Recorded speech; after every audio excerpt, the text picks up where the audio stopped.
Eliza wanted to say no, wanted to tell him to take his pity and his loaded wagon and ride them both into the mountains until the snow buried everything. Wanted to prove that she could handle this, that Thomas's death hadn't broken her, that she was enough. But Samuel's face rose in her mind. The way he'd started asking if she was hungry instead of saying he was. The way his shirts hung looser every week. "One load," she heard herself say, "and you tell anyone it's trade, not charity." He retreated, but slowly, looking back over his shoulder at the wagon like it might disappear if he looked away. Creed watched the boy go, something shifting in his expression. When he spoke again, his voice was quieter. "How long since he's had a full belly?" "That's none of—" He clicked to the horses, and the wagon started moving. Eliza watched him go, this stranger who shared her last name and had shown her more kindness in an afternoon than her own town had in 3 months. "Ma?" Samuel tugged at her sleeve. "Why'd you tell him to go?" "Because we don't need anybody, honey. Just you and me." "But he was nice." "I know." "And we got food now." "I know." "So why—" "Because sometimes people leave anyway, Samuel. Better to send them off on your own terms than wait for them to decide you're not worth staying for." She said it quietly, but not quietly enough. When she looked down, Samuel was staring at her with eyes too old for 6. "Dad didn't leave on purpose," he said. "I know, baby." "He wouldn't have. Not ever." "I know, but she guided him inside anyway, before the tears could come. And they ate bacon that night for the first time in months.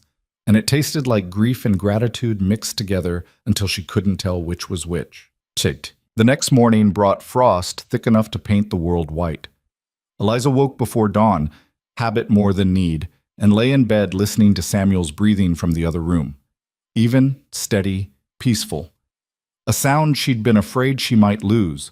The supplies Creed had brought would last a month if she was careful, maybe 6 weeks if she stretched them. Enough to get through the worst of winter. Enough to give her time to figure out what came next. She rose, dressed in the dark, and built up the fire. The cabin was cold enough to see her breath, but it would warm soon. Coffee, real coffee, was already a memory worth savoring. Outside, the world was silent under its coat of frost. The creek ran black against white banks, steam rising where the water fought against cold. Beautiful, if you could forget it was trying to kill you. Eliza was filling the coffee pot when she heard it, the sound of an axe biting wood. She froze. The sound came again, rhythmic and sure from the direction of the woodpile.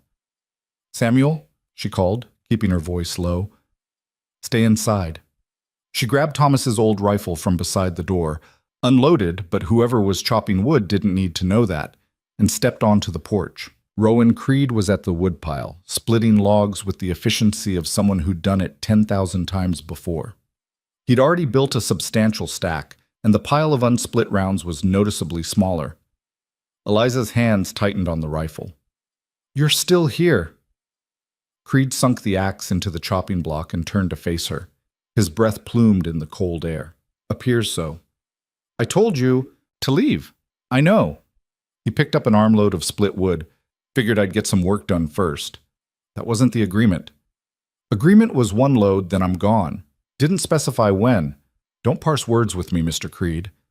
"Wouldn't dream of it." He walked past her toward the cabin, arms full of firewood. "Just figured your woodpile could use attention. Winter's coming hard." "I can split my own wood. Can you?" He nodded toward the axe. "Because that blade's duller than sermon on Sunday, and your technique's going to cost you a finger before Christmas." Heat flooded her face, anger mixed with embarrassment. "I've been doing fine. You've been surviving. There's a difference." He set the wood down by the door, close enough that she could smell the pine sap and morning frost on him. "Look, I know you want me gone. I'll go. But let me sharpen your tools first. Check your roof. Make sure your chimney's not going to catch fire in the middle of January." "I don't need help." "Yeah, that's real clear." His voice stayed level, but something harder edged into it now. "But here's the thing, Mrs. Rowan. I spent last night in your barn because the boarding house in town was full and I wasn't about to waste money on the saloon. And lying there in the dark, I heard your roof creaking in the wind.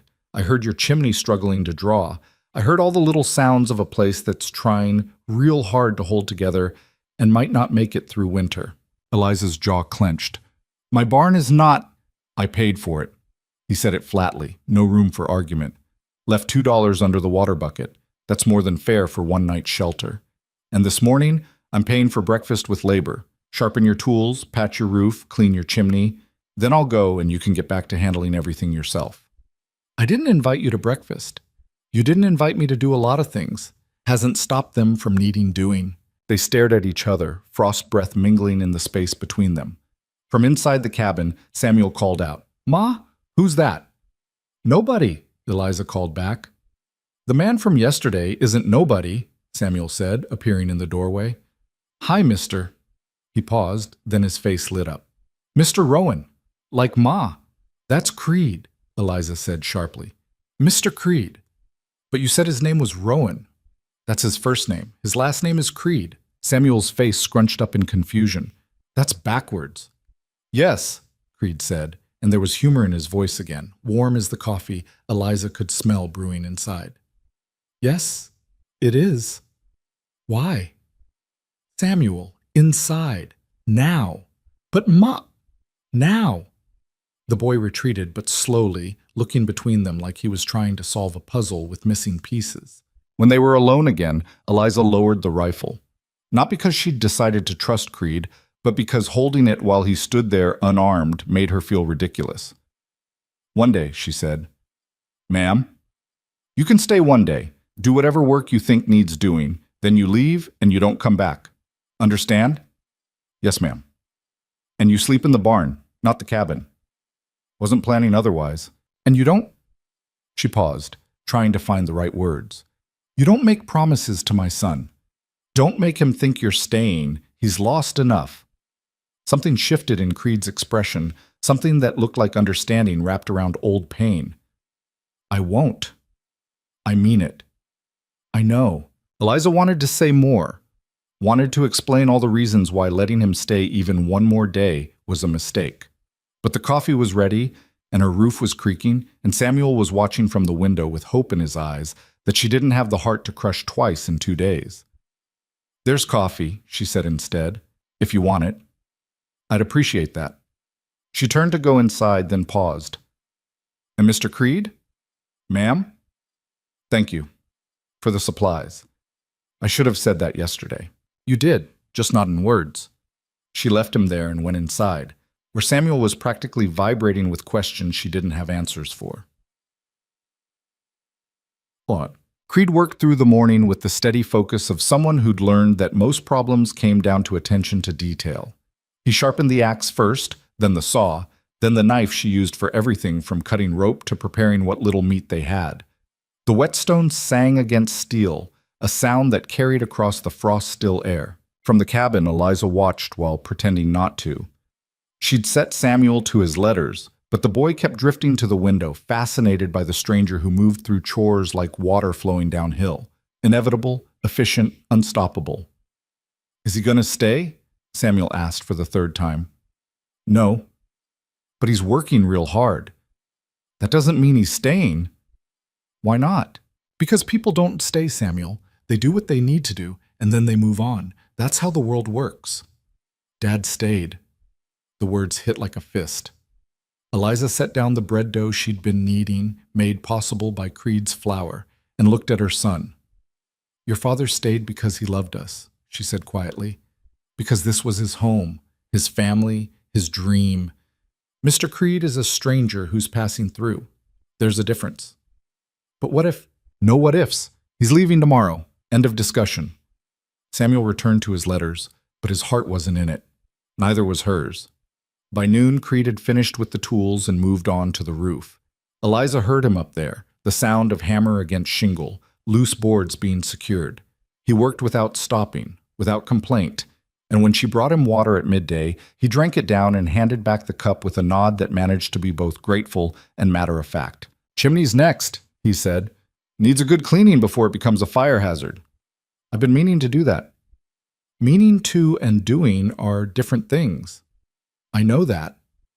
Do you? He studied her and there was no judgment in it, just curiosity. Because from where I'm standing, it looks like you've been so busy trying to prove you don't need help that you've stopped asking for it, even when you do. I don't need a lecture from a stranger. No, you need a clean chimney and a patched roof and about 6 more hours in every day. But a lecture is what you're getting because someone needs to say it. There's no prize for doing this alone, Mrs. Rowan. Your husband's already dead. You don't have to prove you're strong enough to follow him. The words should have been cruel. Instead, they felt like permission. Eliza looked away, blinking against the sting in her eyes that had nothing to do with the wind. You don't know anything about me. I know you're tired. I know you're scared. I know you love your son enough to swallow your pride and accept help from a stranger, which is harder than most people think. He paused. And I know that whatever you're running from, whether it's grief or failure or just the memory of what you used to have, it's going to catch you eventually. Might as well stop running and face it while you've still got the strength. Is that what you did? The question came out sharper than she'd intended. Stopped running? Creed's expression didn't change, but something in his eyes went distant. No, he said simply. That's how I know it doesn't work. He climbed back onto the roof, and Eliza stood there with the empty water cup, watching a man who was either the answer to a prayer she hadn't prayed or a new kind of problem she couldn't afford. The day wore on. Creed cleaned the chimney using brushes and rods he'd brought from his wagon like he'd been planning this all along. Soot came down in black clouds, filling the cabin with the smell of old fires and new possibilities. Eliza cooked while he worked. Actual food, not the thin soups and watered-down porridge they'd been surviving on. Beans with bacon, cornbread made with real meal, coffee that didn't taste like punishment. Samuel helped, chattering about school and friends and the horse he wanted when he grew up. Small talk that felt like a glimpse of the boy he'd been before hunger made him quiet. When the work was done, Creed came to the door, black with soot and exhaustion. Chimney's clear, he reported. Should draw clean now, and your roof's patched. Won't hold forever, but it'll get you through winter. Thank you. Just trade. But he smiled when he said it, small and quick. You should wash up, Eliza said, surprising herself. There's hot water on the stove, and dinner if you want it. I don't want to impose. You've been imposing all day. Might as well finish the job. This time his smile reached his eyes. Yes, ma'am. He washed at the pump, stripping to the waist in the cold November air, and Eliza absolutely did not watch from the window while he scrubbed soot from skin that spoke of a life lived hard and survived harder. She did not notice the scars, or the way his shoulders moved, or the care he took in cleaning himself despite the cold. She did not notice any of that. When he came inside, dressed and clean and smelling like lye soap, Samuel insisted he sit in the good chair, Thomas's chair, though neither of them said it. Eliza served dinner and they ate in silence for a while. The only sounds, the scrape of spoons against bowls and the pop of the freshly cleaned fire. This is good, Creed said eventually. Best meal I've had in months. It's just beans. It's company. That's rarer than beans. Samuel piped up then, full of questions about where Creed had been, what he'd seen, why he was heading into the mountains in winter. Creed answered carefully, telling stories that felt true but incomplete. Work in Colorado mines, trouble with a foreman, a decision to move on before moving on became mandatory. Are you running from the law? Samuel asked, eyes wide. Samuel, Eliza snapped, but Creed just laughed. No, son, I'm running for myself. But the law's fine with me as far as I know. What's the difference? The law can catch you. Yourself, you carry with you wherever you go. It was dark by the time dinner ended. Creed helped clean up despite Eliza's protests, then gathered his things to head to the barn. At the door, he paused. Thank you for the meal and the hospitality. Thank you for the work. Just trade. Stop saying that. Stop believing it's charity. They stood there, close enough to touch, not touching. Outside, the first snow of the season was starting to fall, fat flakes that caught the light from the cabin and turned the world into something soft and temporary. Mr. Creed, Eliza said. Ma'am? Why are you really here? He thought about it for a long moment, watching the snow. Because when I heard Morrison turn you away, I remembered being the one turned away, he said finally. And I remembered how it felt. And I thought, just once, I'd like to be the one who helps instead of the one who needs it. That's not a good enough reason to go this far out of your way. Maybe not, but it's the only one I've got. He touched the brim of his hat and walked out into the snow, a dark figure against white, heading for the barn and whatever dreams or demons waited there. Eliza closed the door and leaned against it, listening to Samuel get ready for bed, feeling the warmth of the fire and the weight of the day settling into her bones. Tomorrow, Creed would leave. Tomorrow things would go back to normal. Her and Samuel, alone against the winter, surviving. Tomorrow. But tonight, her pantry was full. Her roof was patched. Her chimney drew clean, and for the first time since Thomas died, the cabin felt like it might actually protect them from what was coming. It wasn't hope. She wouldn't call it that. But it was something, and something, after months of nothing, felt like everything. Morning came with the kind of silence that meant fresh snow. Eliza woke to it, that particular quality of quiet that only happened when the world had been buried overnight. She lay still for a moment, listening for Samuel's breathing from the other room, for the crackle of the fire that should have died hours ago. The fire was still going. She sat up fast enough to make her head spin. Through the window, she could see maybe 6 inches of new snow, still falling in thick curtains that turned the mountains into ghosts, and smoke rising from the chimney in a steady column that meant someone had been feeding the fire. Eliza pulled on her shawl and went to the door. Her boots were where she'd left them, but next to them sat a neat pile of kindling and a bucket of water, fresh enough that steam still rose from the surface. "Damn it," she muttered. She found Creed at the woodpile again, working in the falling snow like weather was something that happened to other people. He'd already split enough wood to last a week, and the pile was growing. "You were supposed to leave," she called out. He sunk the axe and turned, brushing snow from his shoulders. "Couldn't." "Why not?" "Storm." He gestured at the white world around them. "Can't see 3 feet in any direction. Would be stupid to travel in this. So you decided to split wood instead." Couldn't sleep seemed productive. Eliza crossed her arms against the cold. She was still in her nightdress under the shawl, her feet already going numb in boots she hadn't bothered to lace. "The storm will pass." "Probably." "Then you'll leave." "If that's what you want?" "It is." "All right."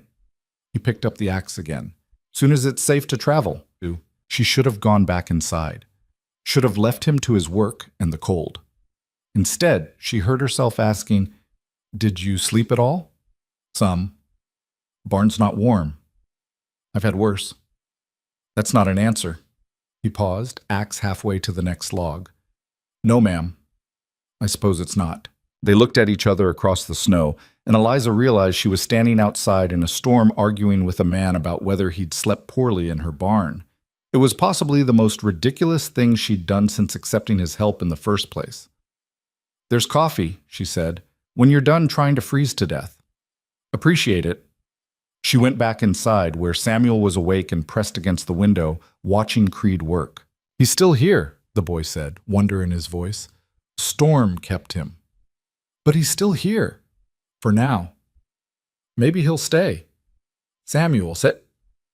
I know. People leave." He turned from the window, and the resignation in his 6-year-old face made her chest ache.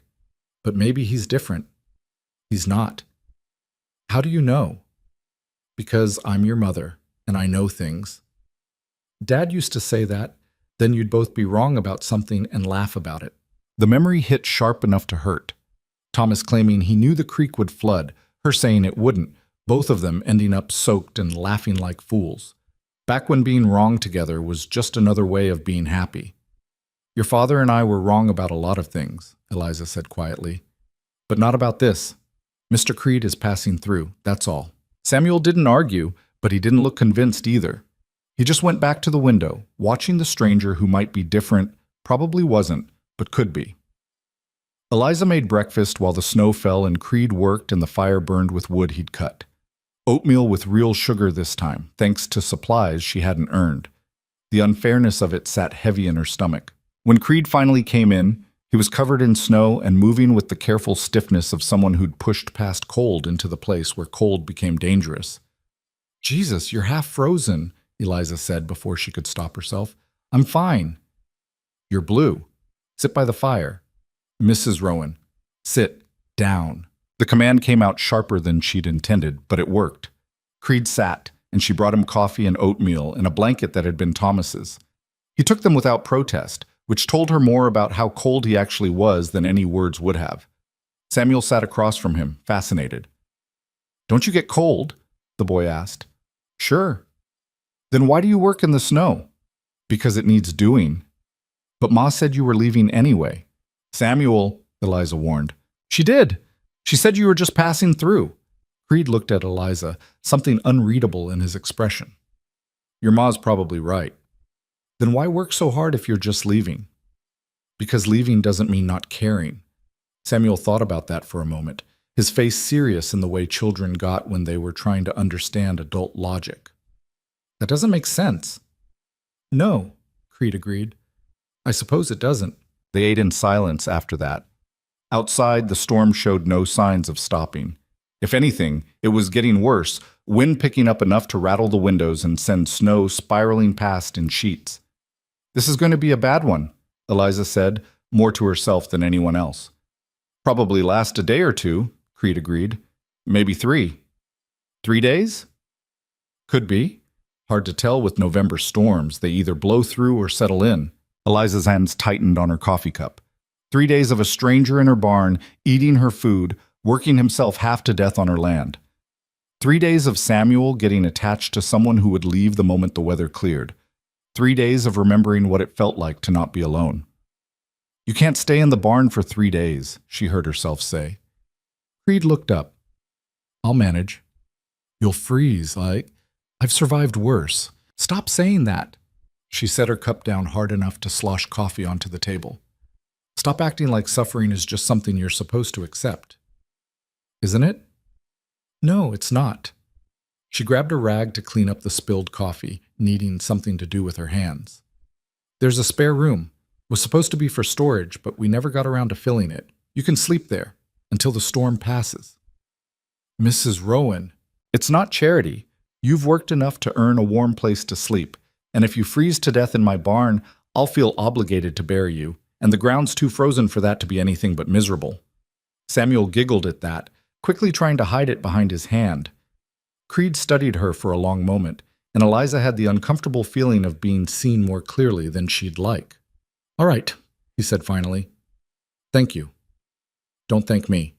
Just don't make me regret it." The rest of the morning passed in a strange kind of domesticity. The storm kept them inside, so Creed turned his attention to smaller repairs. A loose cabinet hinge, a crack in the window frame that let in drafts, the table leg that wobbled just enough to be annoying. He worked with quiet efficiency while Eliza tried to pretend she was doing normal things, not watching a stranger fix pieces of her life she'd given up on fixing herself. Samuel followed Creed around like a puppy, asking endless questions that would have driven most men crazy. But Creed answered each one with patience that seemed genuine, not forced. "Why do you carry a knife like that?" "Because a tool you can't reach when you need it isn't much use." "Why's your horse so big?" "Because I'm so big. Small horse would look silly." "Why don't you talk much?" "Because listening's usually more useful than talking. Ma says talking's how people understand each other." "Your ma's probably right about that too." Around midday, Eliza started cooking again, partly because they needed to eat and partly because it gave her something to do besides watch Creed work. She made stew from the vegetables she'd been hoarding and the bacon he'd brought, and the smell filled the cabin until it felt almost like a home instead of just a place they existed in. "You cook like someone who's had practice," Creed said, watching her work. "Had to learn." Thomas was hopeless in the kitchen. He was good at other things, though. It wasn't a question, but Eliza answered anyway. He could build anything, fix anything, make anything grow, just couldn't cook worth a damn. "My father was like that. Could track a deer through rock, but burnt water trying to make coffee." It was the first personal thing Creed had offered without being asked. Eliza found herself curious despite herself. "He teach you to track?" "He did, before he died." "I'm sorry. Long time ago." "Still sorry." Creed was quiet for a moment, and when he spoke again, his voice was softer. "Appreciate that." Samuel appeared then, breaking the moment. "Mr. Creed, can you show me how to whittle? Ma won't let me use the knife."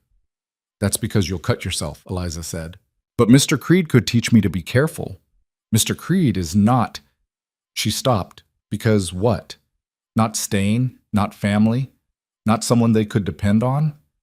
All true, but suddenly hard to say out loud. Creed saved her. Tell you what, son. Storm keeps up. Maybe tomorrow I'll show you how to handle a blade safe. But only if your ma says it's all right. Samuel turned pleading eyes on Eliza.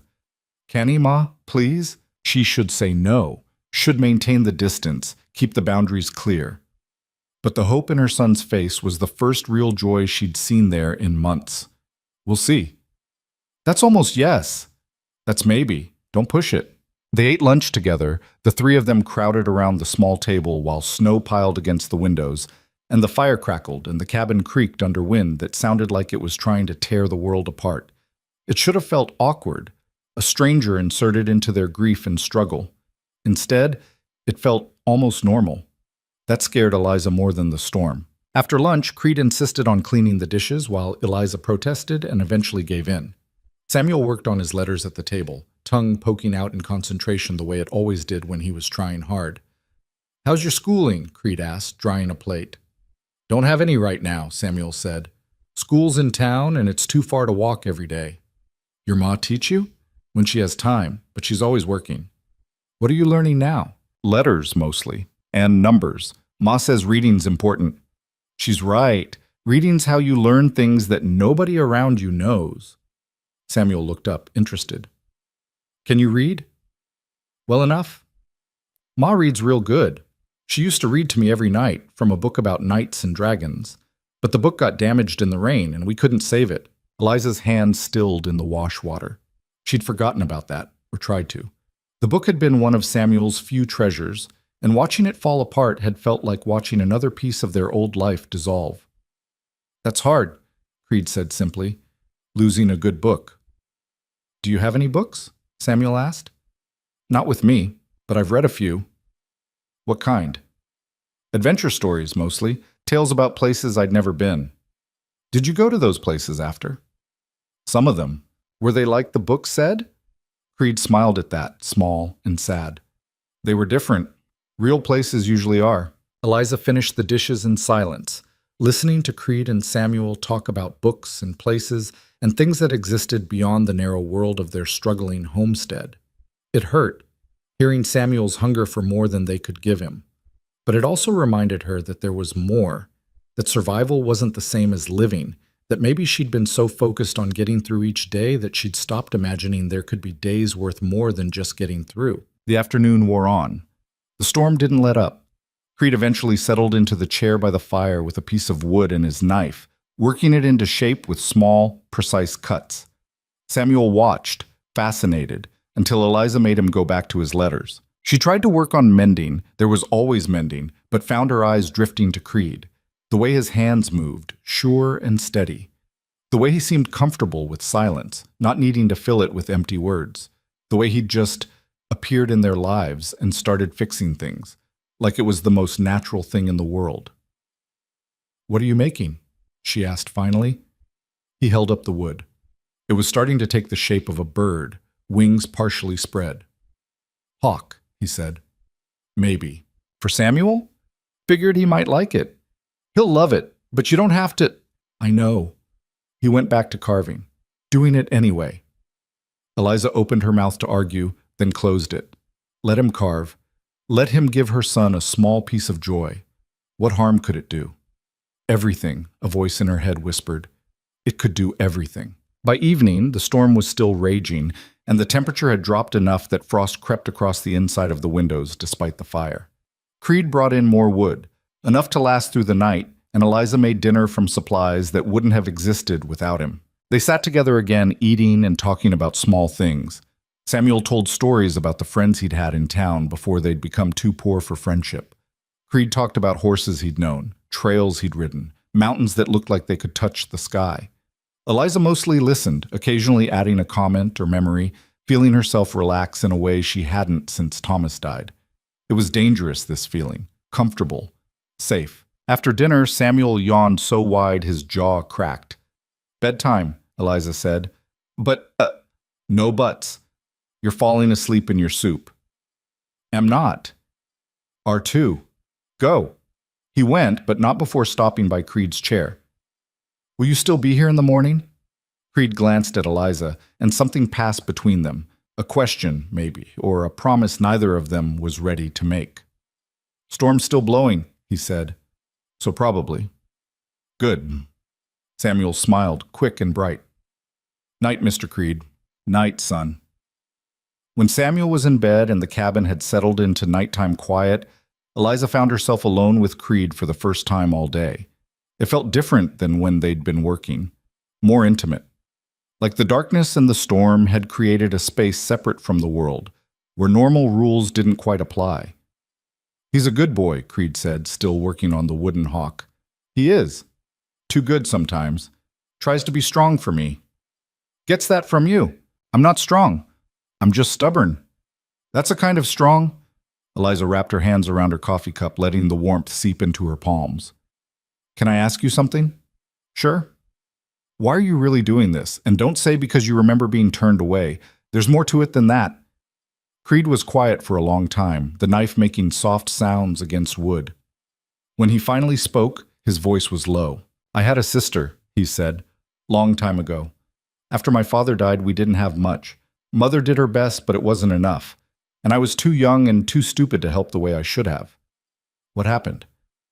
"She got sick. Winter sickness, the kind that kills if you're not strong enough to fight it. We didn't have money for a doctor, didn't have food to build her strength back up.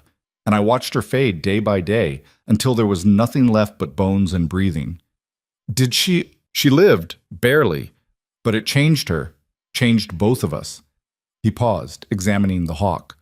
"Point is, I know what it looks like when people are hanging on by their fingernails. And I know what happens when nobody reaches out to help them up." "So you're helping us because of your sister?" "I'm helping because I can, because I've got supplies I don't need and skills I can share and nothing better to do with either one. Is that enough of a reason?" "I don't know. Is it true?" He smiled at that, brief and honest. "True enough." They sat in silence after that, the fire burning low, the storm howling outside. Eliza felt something shifting inside her, some wall she'd built starting to crack. It would be so easy to let it fall, to accept this man's help, his presence, his steady capability, to stop fighting so hard to prove she didn't need anyone. But easy had never worked out for her before. "The spare room's through there," she said, standing. "There's blankets in the chest. Should be warmer than the barn, anyway." "Thank you." "And Creed?" He looked up. "Tomorrow, if the storm breaks, you should go. Not because I don't appreciate what you've done, but because Samuel's starting to believe you'll stay, and when you don't, it'll hurt him." "And you?" he asked quietly. "Will it hurt you?" The question caught her off guard. She stood there, coffee cup in her hands, trying to find an answer that was true without being too true. "I stopped letting things hurt me when I buried my husband," she said finally. "So no, it won't hurt me." It was a lie, and they both knew it. But Creed nodded like he believed her, or like he was willing to pretend he did. "Good night, Mrs. Rowan." "Good night." She went to her room and lay in bed listening to the storm and the unfamiliar sound of someone else moving through her home. It should have felt invasive. Instead, it felt like something she'd been missing without knowing she was missing it. Sleep was a long time coming. The storm lasted 3 days, just like Creed had predicted. 3 days of being trapped inside with a stranger who was becoming less strange with every hour. 3 days of watching Samuel laugh again, really laugh, not the careful happiness he'd learned to perform. 3 days of feeling the cabin become something more than just shelter. Creed taught Samuel to whittle on the second day, showing him how to hold the knife, where to cut, how to read the grain of the wood. Eliza watched them work together, heads bent close, and felt her throat get tight. "Not like that," Creed said patiently. "Knife away from your body, always away." "Like this?" "Better. Keep your thumb tucked. That's right." "I'm making a horse." "I can see that." "It doesn't look like a horse." "Not yet, but it will." On the third day, Creed fixed the wobble in Samuel's bed and replaced a floorboard that had rotted through. Small things. The kind Thomas would have done if he'd lived. Eliza tried not to notice, tried not to compare, but the comparisons came anyway. Thomas had been loud, laughing, full of plans and dreams that outpaced their reality. Creed was quiet, careful, present in a way Thomas never quite managed. Not better, just different. And maybe that was worse because it meant she couldn't hold on to Thomas's memory as the only way a good man could be. That evening, as they sat down to dinner, the wind finally started to die. The snow had stopped hours before, leaving the world buried under white that glittered in the last of the daylight. "Storm's breaking," Creed said, looking out the window. Samuel's face fell. "Does that mean you're leaving?" "Samuel," Eliza warned. "But, Ma, Mr. Creed has his own life, his own plans. He doesn't need a little boy pestering him about staying." "I'm not pestering." "You are. Apologize." "But now." Samuel's eyes filled with tears, but he turned to Creed. "I'm sorry. Nothing to apologize for," Creed said gently. "And for what it's worth, I've liked having someone to talk to. Gets lonely on the trail." "Then stay." The words burst out of Samuel before Eliza could stop them. "Please. You could live in the barn, and we could help you, and you wouldn't have to be lonely anymore." "Samuel, that's enough." "But why can't he stay? We have room, and he helps, and he's nice, and because people don't just stay because a little boy asks them to." Eliza's voice came out harsher than she'd intended. "Life doesn't work that way. Mr. Creed has places to be and things to do, and we are not his responsibility." Silence crashed down like a fallen tree. Samuel stared at her, tears spilling over now, and Creed looked at his plate like he wished he could disappear into it. "I hate you," Samuel whispered. "Samuel, I hate you, and I hate this place, and I hate that Daddy died and left us here alone." He ran to his room, slamming the door hard enough to rattle the windows. In the silence that followed, Eliza could hear him crying, muffled and broken. She stood, intending to go after him, but Creed's voice stopped her. "Let him settle first. He's angry, not wrong. He had no right. He's 6, and he's scared, and for 3 days he got to pretend things might be different." Creed finally looked at her, and his eyes were kind but firm. "That's not his fault. It's not yours either. Isn't it? I'm the one who stayed. I knew it would be hard when I left, but I stayed anyway. Because of the storm. At first, maybe. But I could have gone yesterday, when the wind died down. Could have gone this morning, before the snow got soft. I stayed because—" He trailed off, shaking his head. "Doesn't matter why. Point is, he's right to be angry, and you're right to be scared." "I'm not scared." "Yes, you are. You're terrified that if you let yourself need someone, they'll leave. Or worse, they'll die. And you'll have to go through all that pain again." The accuracy of it felt like a slap. Eliza's hands trembled as she gripped the edge of the table. "You don't know anything about what I feel." "No, ma'am. But I know what I see. And I see a woman who's been strong for so long she's forgotten it's okay to bend sometimes. I bend, I break. Or you bend and you survive. There's a difference." Eliza wanted to argue, to prove him wrong, to maintain the walls she'd built so carefully. But she was tired. Tired of fighting, tired of pretending, tired of being alone with grief that had nowhere to go but deeper. "What do you want from me?" she asked, and hated how broken her voice sounded. "Nothing. I want to help, that's all." Nobody helps for nothing. Maybe I'm trying to make up for the times nobody helped me. That's not my burden to carry. No, Creed agreed. But maybe it's mine to offer. From the other room, Samuel's crying had quieted to occasional hiccups. Eliza looked toward his door, then back at Creed. "If you stay," she said slowly, "it can't be because of him. Can't be because he asked, or because you feel sorry for us. If you stay, it has to be because you want to. Because you're choosing this, not because you feel obligated. And if I choose to stay, then you have to mean it. No leaving when things get hard. No running when the next town looks more interesting. Samuel's already lost one person he loved. I won't let him lose another." "And you?" Creed asked again. "What about what you'll lose?" Eliza met his eyes, and for the first time in 3 days, she let herself be honest. "I've already lost everything that mattered. At this point, I'm not sure there's anything left to lose. It wasn't romantic or hopeful or any of the things stories said moments like this should be. It was just true, raw, and real and painful." Creed stood, walked around the table, and stopped in front of her. Close enough that she could see the fine lines around his eyes, the silver starting in his hair, the scar that ran along his jaw. I'll stay, he said. Not because your son asked, though that matters. Not because you need help, though you do.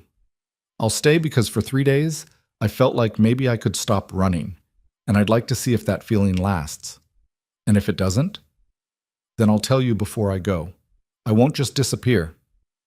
It wasn't a promise of forever, but it was honest, and honesty was rarer than forever anyway.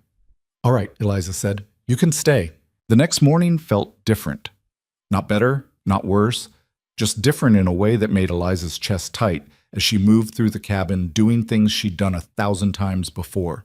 The coffee smelled the same, the fire crackled the same, but Creed's bedroll was tucked in the corner of the spare room and his coat hung by the door next to hers, and everything had shifted just enough to make the familiar feel strange. Samuel came out of his room quiet, eyes red from crying, not quite looking at either of them. He went straight to the table and sat, hands folded in his lap like he was waiting for punishment. I'm sorry I said I hated you, he told Eliza, voice small. I know, baby. I don't really. I know that too. He finally looked up at her, then over at Creed. Are you still leaving? Creed was at the stove, frying bacon that popped and hissed in the pan. No, I'm staying for a while. Samuel's whole face transformed, hope flooding in so fast it hurt to watch. Really? Really, if that's all right with you. Yes! Samuel was out of his chair and across the room before Eliza could blink, wrapping his arms around Creed's waist. Thank you, thank you, thank you. Creed's hands hovered awkwardly for a moment before settling on the boy's shoulders. Easy now. Still got to see if your ma and I can stand each other for more than 3 days. You will. Ma's nice once you get to know her. I'm standing right here, Eliza said. See? Nice. Samuel grinned up at Creed, then seemed to remember himself and let go, stepping back. Sorry. Dad used to say I hugged too hard. Your dad was wrong, Creed said simply. No such thing as hugging too hard. They ate breakfast with a weird energy hanging over the table, like nobody quite knew what the new rules were. Creed was staying, but what did that mean? Where would he sleep? What would he do? What were they to each other now besides people sharing space and meals? Eliza cleared the plates and tried not to think about it. Tried not to notice how natural Creed looked sitting in Thomas's chair, or how right it felt to have another adult voice in the morning, or how much easier breathing seemed when she wasn't carrying everything alone. I need to go into town, she said, more to break the silence than anything. Check if Morrison will extend credit now that things are different. I can come with you, Creed offered. No need. Wasn't offering because of need. Thought you might want the company. I'm fine alone. I know you are. Question is whether you want to be. Eliza stopped mid-wipe on a plate that was already clean. The question felt bigger than it was, touching on things she wasn't ready to name yet. Samuel needs watching, she said instead. I can watch myself, Samuel protested. I'm 6. 6 isn't old enough to be alone. As if you're careful. Samuel! I'll stay with him, Creed cut in. We've got that horse he's carving. Could use some work. Samuel brightened immediately. Can we? Please, Ma? Every instinct Eliza had screamed against it. Leaving her son with a man she'd known less than a week, trusting him with the only thing in her life that mattered. But Creed had already proven himself, hadn't he? Fixed her roof, split her wood, brought food when they were starving. Stayed when he could have left. All right, she heard herself say. But you listen to Mr. Creed. Understand? Yes, ma'am. And you, she turned to Creed, if anything happens, nothing's going to happen. We'll carve. Maybe check the fence line if it's not too cold, that's all. The fence can wait. Can it? Creed met her eyes, steady and sure. Because from what I've seen, most of your south pasture fence is held together by prayer and stubbornness. Another good wind and you'll be chasing your horse to the next county. We don't have a horse anymore. Had to sell it. Something flickered across Creed's face. Right, still, fence ought to be checked. Eliza wanted to argue, but he wasn't wrong. The fence had been on her list of things to fix since September, buried under 100 other things she couldn't manage alone. Fine, check the fence, but don't let him near the creek. Water's fast this time of year. Understood. She gathered her shawl and the small amount of money she'd managed to scrape together, trying to ignore how wrong it felt to leave. She'd been alone with Samuel since Thomas died, The two of them against the world. Adding a third person changed the math in ways she didn't know how to calculate. At the door, she paused. Creed? Ma'am? Thank you for staying. Haven't done anything yet worth thanking. You're here. That's enough. She left before he could respond, before she could see his face and have to interpret what it meant. The walk to town was cold enough to make her eyes water, the snow from the storm still deep in places where the sun hadn't reached. Her boots broke through the crust with each step, and by the time she reached Bitter Creek's main street, her feet were soaked and numb. Morrison's Mercantile looked exactly the same as it had a week ago, but Eliza felt different walking through the door. She had food at home now, had help, had options that didn't involve begging for credit she couldn't repay. Morrison looked up from his ledger, and his expression did something complicated when he saw her. Mrs. Rowan? Mr. Morrison? Didn't expect to see you so soon. Thought the storm might keep folks home for a while yet. Needed some things. Of course. He set down his pen, and his eyes flicked over her with something that might have been assessment, or might have been guilt. I hear you've taken on help, that drifter who was asking about homestead land. News traveled fast in small towns. Eliza kept her face neutral. Mr. Creed is helping with repairs in exchange for room and board. Temporary arrangement. Temporary? Morrison's tone suggested he didn't believe her. Well, a woman alone does need a man's help, I suppose. The condescension in his voice made her jaw tight. I'm managing fine. I'm sure it just seems convenient is all. Strange man shows up, you're suddenly set with supplies. He's living on your land. Are you implying something, Mr. Morrison? Not implying anything. Just observing that folks will talk. Let them talk. I need lamp oil and thread. Can you manage that, or should I take my business elsewhere? There was no elsewhere, and they both knew it, but Morrison's face reddened anyway. Of course, Mrs. Rowan, no need for hostility. She paid for her items with coins that Creed had insisted she take from the money he'd left for barn rental, refusing to meet Morrison's eyes while he wrapped her purchases. The walk home felt longer than the walk in, her mind churning with anger and humiliation, and the sick certainty that Morrison was right about one thing. People would talk. A widow taking in a strange man, living alone with him, no family nearby to make it proper. It didn't matter that Creed slept in the spare room, that everything between them was practical and necessary. The appearance was what mattered, and the appearance was damning. She was so caught up in her thoughts that she almost walked past Mrs. Hartwell's boarding house without noticing the woman herself standing on the porch.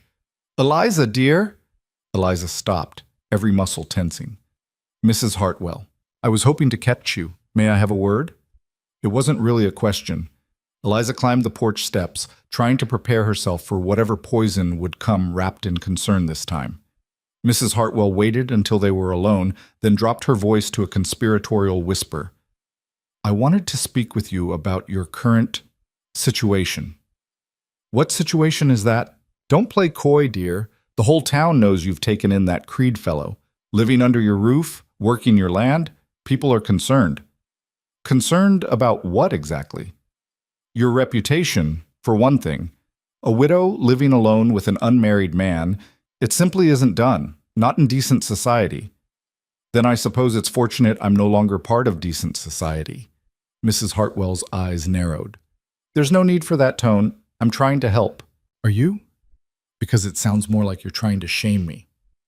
I'm trying to protect you from making a terrible mistake. This man, you know nothing about him. Where he's from, what he's running from, what his intentions are. His intentions are to help me survive the winter, that's all. Is it? Because from where I'm standing, it looks like he's taking advantage of a desperate woman. The words hit like a punch. Eliza felt her face flush, anger and shame mixing together until she couldn't tell which was which. With respect, Mrs. Hartwell, my arrangements are none of your business. They are when they reflect on this community. We have standards, Eliza, moral standards that allowed you to watch me starve? The question came out sharper than Eliza intended. These moral standards you're so concerned about, where were they when I was turned away from the mercantile? When I couldn't feed my son? When decent society decided my dead husband's credit was no longer good? Mrs. Hartwell drew herself up, offended. That's hardly fair. Fair? You want to talk about fair? A stranger showed me more kindness in one afternoon than this town has shown me in 3 months. So forgive me if I'm not particularly concerned about what decent society thinks of my choices. Well, Mrs. Hartwell's voice could have cut glass. I can see there's no reasoning with you, but mark my words, Eliza Rowan, this will end badly. Men like that don't stay. They take what they want and move on, and you'll be left with nothing but a ruined reputation and a broken heart. Then at least I'll be left alive, Eliza said, and walked away before Mrs. Hartwell could respond. Her hands shook the whole way home. Not from cold this time, but from rage and fear and the horrible certainty that Mrs. Hartwell might be right. Not about Creed's intentions, she believed those were honest, but about the ending. People like Creed didn't stay. They were built for moving, for horizons, for roads that led somewhere else. And when he left, what would she have? A reputation in tatters, and a son who'd learned to hope again just in time to have it crushed. She was so caught up in her thoughts that she didn't notice anything wrong until she came around the last bend and saw Samuel standing in the yard alone, face pale and scared. "Ma!" He ran to her, and her heart stopped. "What's wrong? Where's Creed?" "At the south fence. There was a cow, not ours, must have wandered from somewhere, and it got tangled in the wire, and Mr. Creed went to help it, but the fence broke and now he's—" Eliza was running before Samuel finished, her purchases forgotten in the snow.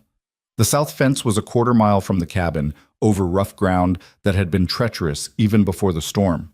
She ran anyway, breath burning in her lungs, terror making her clumsy.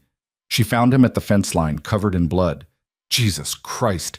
It's not mine," Creed said quickly. He was kneeling next to a cow that was very much dead, its throat torn open by barbed wire. "Mostly not mine." "Mostly?" He held up his left hand, which was wrapped in what looked like a strip of his shirt. Blood was seeping through the fabric. "Wire caught me when I was trying to free her.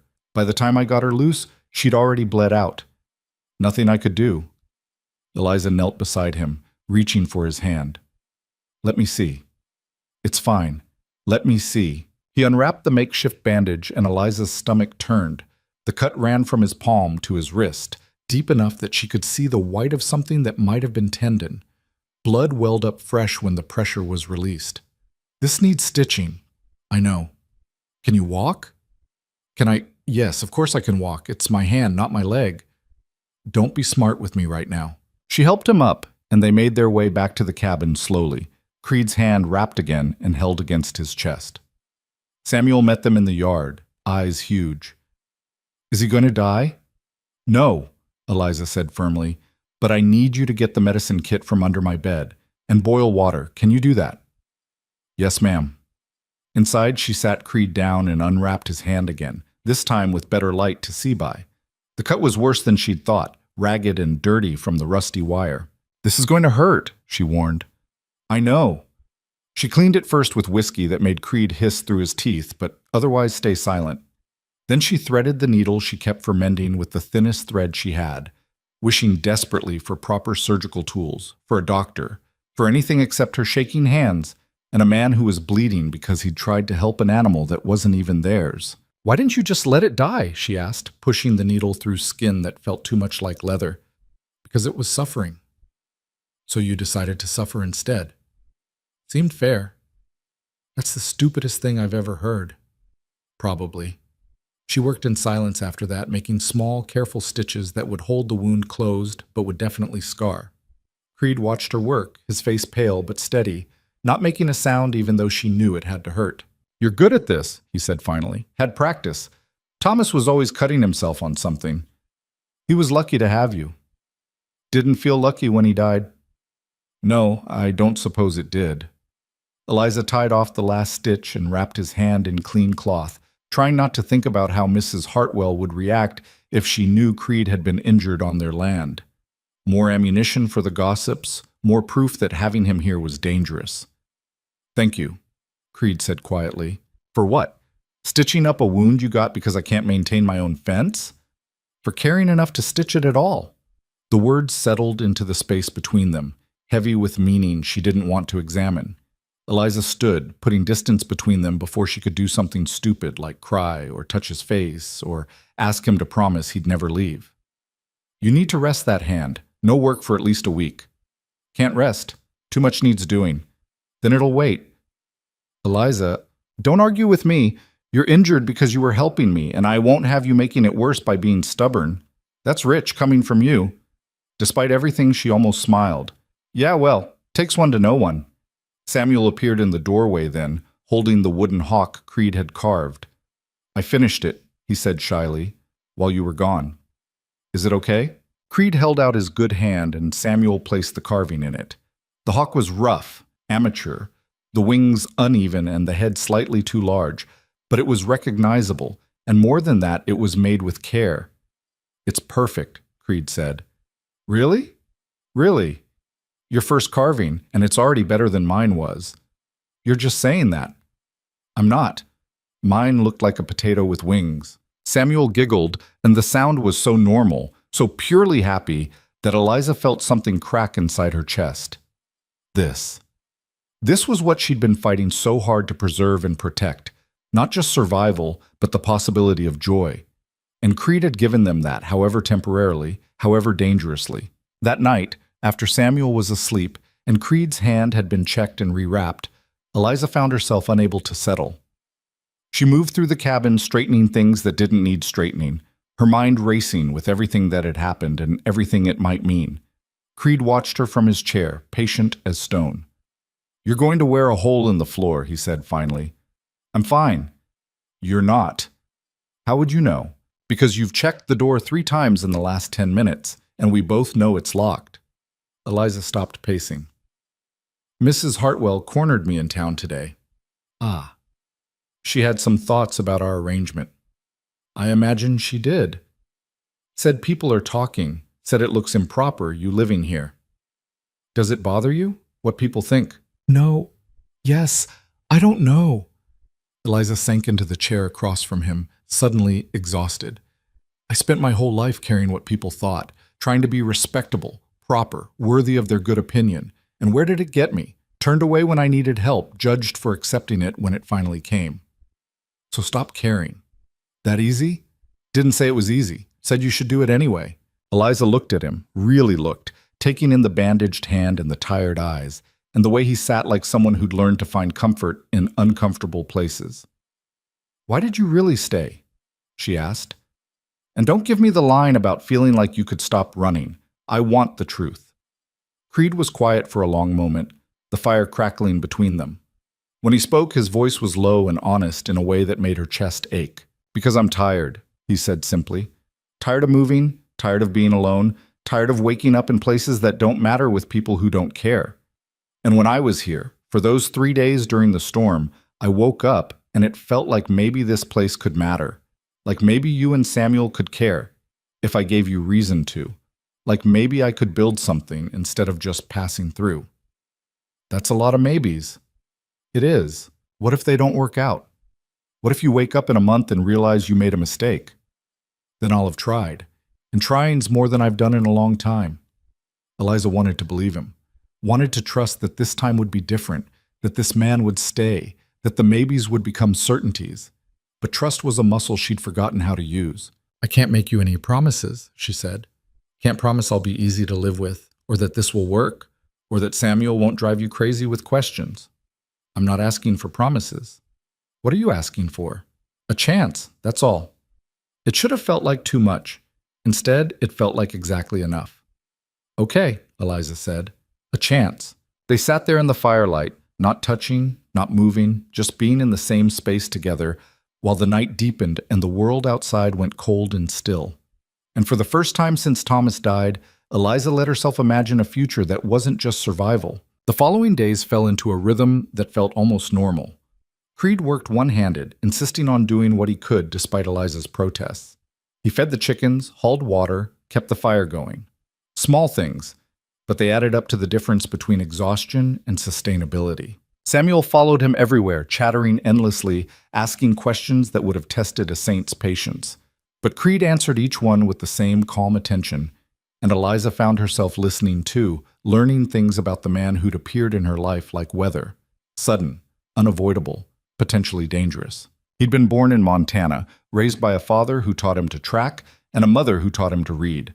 The sister he'd mentioned had married a farmer and now had 3 children of her own. He'd worked in mines, on ranches, as a guide for hunters who wanted to pretend they were frontiersmen. He'd been engaged once, briefly, to a woman who decided she'd rather marry someone who stayed in one place. "Do you regret it?" Eliza asked one evening while they were preparing dinner. Samuel was outside, playing in the snow that had started to melt. "Letting her go?" "Sometimes, but she was right to choose differently. I wasn't ready to stay then. And now? Now I'm trying to be." The honesty of it made her throat tight. She focused on cutting vegetables, needing something to do with her hands. "I went to see Morrison again yesterday," she said, changing the subject. "Paid off what I owed him." "With what money?" "Some I'd saved, some from selling eggs to the Hendersons." "Eliza, don't. I needed to do it myself, needed to stand in that store and prove I could manage my own debts." "And did it feel good, proving that?" "No, it felt necessary." Creed set down the pot he'd been scrubbing. "You know you don't have to prove anything to me, right?" "I'm not trying to prove anything to you." "Aren't you? Because from where I'm standing, it looks like you're still trying to show the world you don't need help, even when you have it, even when accepting it doesn't make you weak. You don't understand." "I understand that your husband died and left you in an impossible situation. I understand that you've been fighting to keep your head above water for months. I understand that accepting help feels like admitting defeat." He moved closer and his voice softened. "But Eliza, you're not defeated. You're still here, still fighting, still keeping your son safe and fed and happy. That's not weakness, that's strength." She wanted to argue, to push back against words that felt too kind to be true. But something in her was so tired of fighting, even against kindness. "I don't know how to do this," she admitted quietly. "Do what?" "Let someone help. Let someone in. I've been alone so long I've forgotten how to be anything else." "Then we'll figure it out together. Both of us fumbling around, making mistakes, trying anyway." "That doesn't sound very romantic." "No, it sounds real. And real, Eliza was starting to understand, might be better than any romance she'd imagined. December arrived with cold that made the earlier storms seem gentle. The temperature dropped so low that water froze in the bucket overnight, and frost painted the inside of the windows in patterns that looked like frozen flowers. Creed's hand healed slowly, the stitches holding despite his insistence on working before he should. They fell into a pattern of survival that felt like living. Creed mended fence while Eliza tended the chickens and what remained of their kitchen garden under snow. Samuel learned to read better, practicing with Creed in the evenings by firelight. They ate together, worked together, existed in the same space until the edges of stranger and family started to blur. But underneath the pattern, tension was building. Not between them, but in the world outside. The cold deepened, supplies in town grew scarce, and Eliza could feel something coming, the way animals sense storms before they arrived. She was right. The blizzard hit on a Tuesday, turning the world white in minutes. Wind screamed around the cabin, finding every crack and gap, and snow fell so thick that Eliza couldn't see the barn from the porch. "This is bad," Creed said, standing at the window. "How bad?" "Worst I've seen in years. Could last days." "We have enough food." "It's not food I'm worried about. It's the animals. Chickens in the barn won't survive cold like this without heat. We can't bring them inside." "No, but I can stay with them. Keep a fire going in the barn, make sure they don't freeze." "Absolutely not. That barn barely stands in good weather. You'll freeze to death out there." "Better me than the chickens? They're your food supply for the winter." "They're not worth your life." "That's not your call to make." They stared at each other, the argument crackling between them like lightning. Outside, the wind hit the cabin hard enough to make the walls groan. "Please," Eliza said, and hated how her voice broke. "Please don't go out there." "I have to. You know I do." "Then I'm coming with you." "What about Samuel?" She turned to find her son standing in the doorway of his room, eyes wide and frightened. "I'll be okay, Ma," he said, trying to sound brave. "I'm not a baby." "Samuel?" "Mr. Creed's right. We need those chickens, and he needs help." The fear in her chest was a living thing, clawing and desperate. But Samuel was right, and Creed was right. And sometimes being strong meant doing the thing that terrified you. "All right," she said, "but we do this together, all three of us. They bundled up in every piece of clothing they owned and ventured into the storm like soldiers heading into battle. The cold hit so hard it felt like being struck, and the wind was strong enough to knock Samuel off his feet. Creed caught him, lifting the boy against his chest, and they fought their way to the barn through snow that was already knee-deep. Inside, it was barely warmer, but at least the wind couldn't reach them. The chickens huddled in their roost, already looking half frozen. "We need fire," Creed said, "and we need to block as many gaps as we can."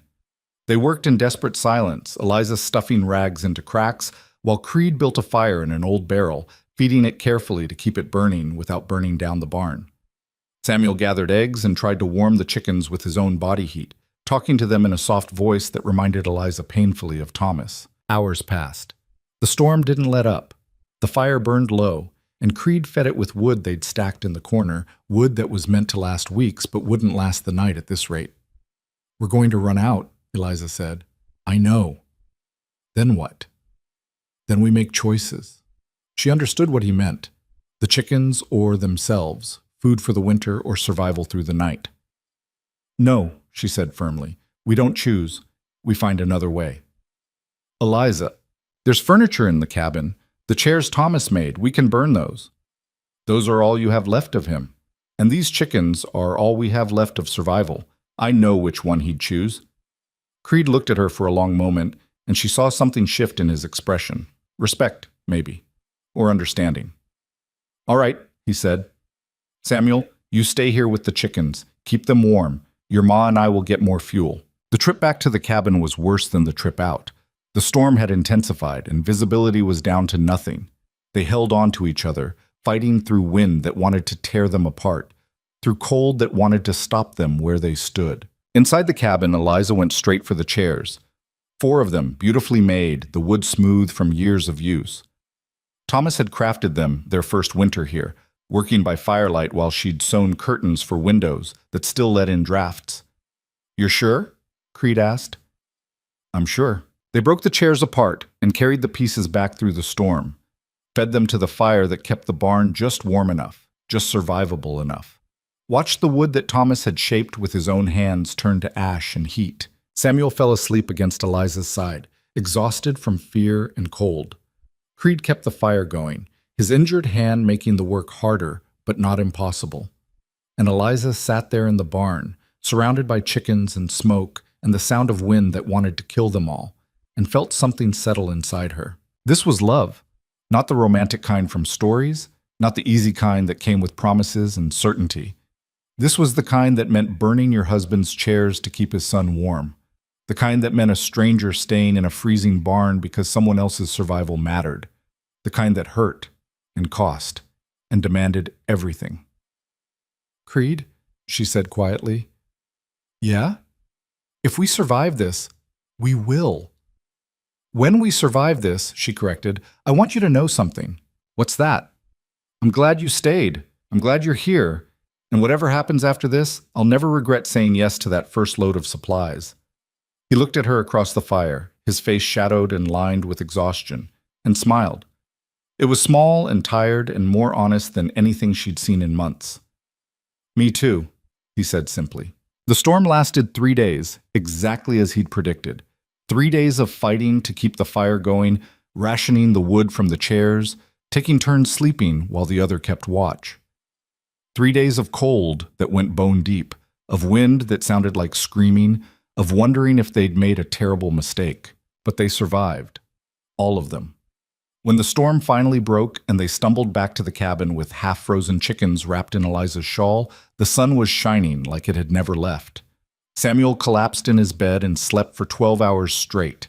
Creed checked the property for damage, moving like someone who'd aged 10 years in 3 days. And Eliza stood in her cabin, looking at the empty spaces where the chairs had been, and didn't cry. She'd made the right choice, the only choice. And if she'd learned anything from Thomas's death, it was that you couldn't hold on to the past when the present needed you more. That night, after Samuel was fed and bathed and safely asleep, Eliza found Creed standing outside in the snow, looking up at stars that were finally visible again. "Couldn't sleep?" she asked. "Didn't want to. Feels like I might miss something if I do." "Like what?" "This. You. The fact that we made it through. She stood beside him, close enough to feel the warmth of him in the cold air. We did, thanks to you. Thanks to all of us. Samuel was brave as hell. He was, is, gets that from his father. Gets it from you too. They stood in silence for a while, and Eliza felt the weight of the last few days settling into her bones. The fear, the exhaustion, the desperate hope that had kept her moving when everything hurt. I need to tell you something, she said finally. All right, when you first showed up, I thought you were the worst thing that could happen to us. Another complication in a life that was already too complicated. Another person to worry about, to feed, to lose? Yes, to lose. She turned to face him. But these last few days, I realized something. You're not another person to lose. You're another person to live with. And there's a difference. Is there? There has to be. Because I can't spend the rest of my life being afraid of loss. Samuel deserves better than that. I deserve better than that. Creed's hand found hers in the darkness, and his fingers were warm despite the cold. So what are you saying? I'm saying stay. Not as hired help or temporary assistance. Stay as... She paused, trying to find the right words. Stay as someone who matters. Someone who belongs here. I'm already staying. No, you're waiting to see if you'll stay. I'm asking you to decide, now, tonight. Stay because you choose to, not because you feel obligated, or because the weather's bad, or because a little boy asked nicely. Stay because you want this. Want us. He was quiet for so long that Eliza's heart started to sink. She'd pushed too hard, asked for too much, scared him away with demands he wasn't ready to meet. But then he squeezed her hand, gentle and sure. I want this, he said. I want you. Want Samuel. Want to build something that lasts instead of just passing through. I want to stay, Eliza. Not because I should, but because I can't imagine leaving. The relief was so strong it made her dizzy. Okay. Good. Good. Very good.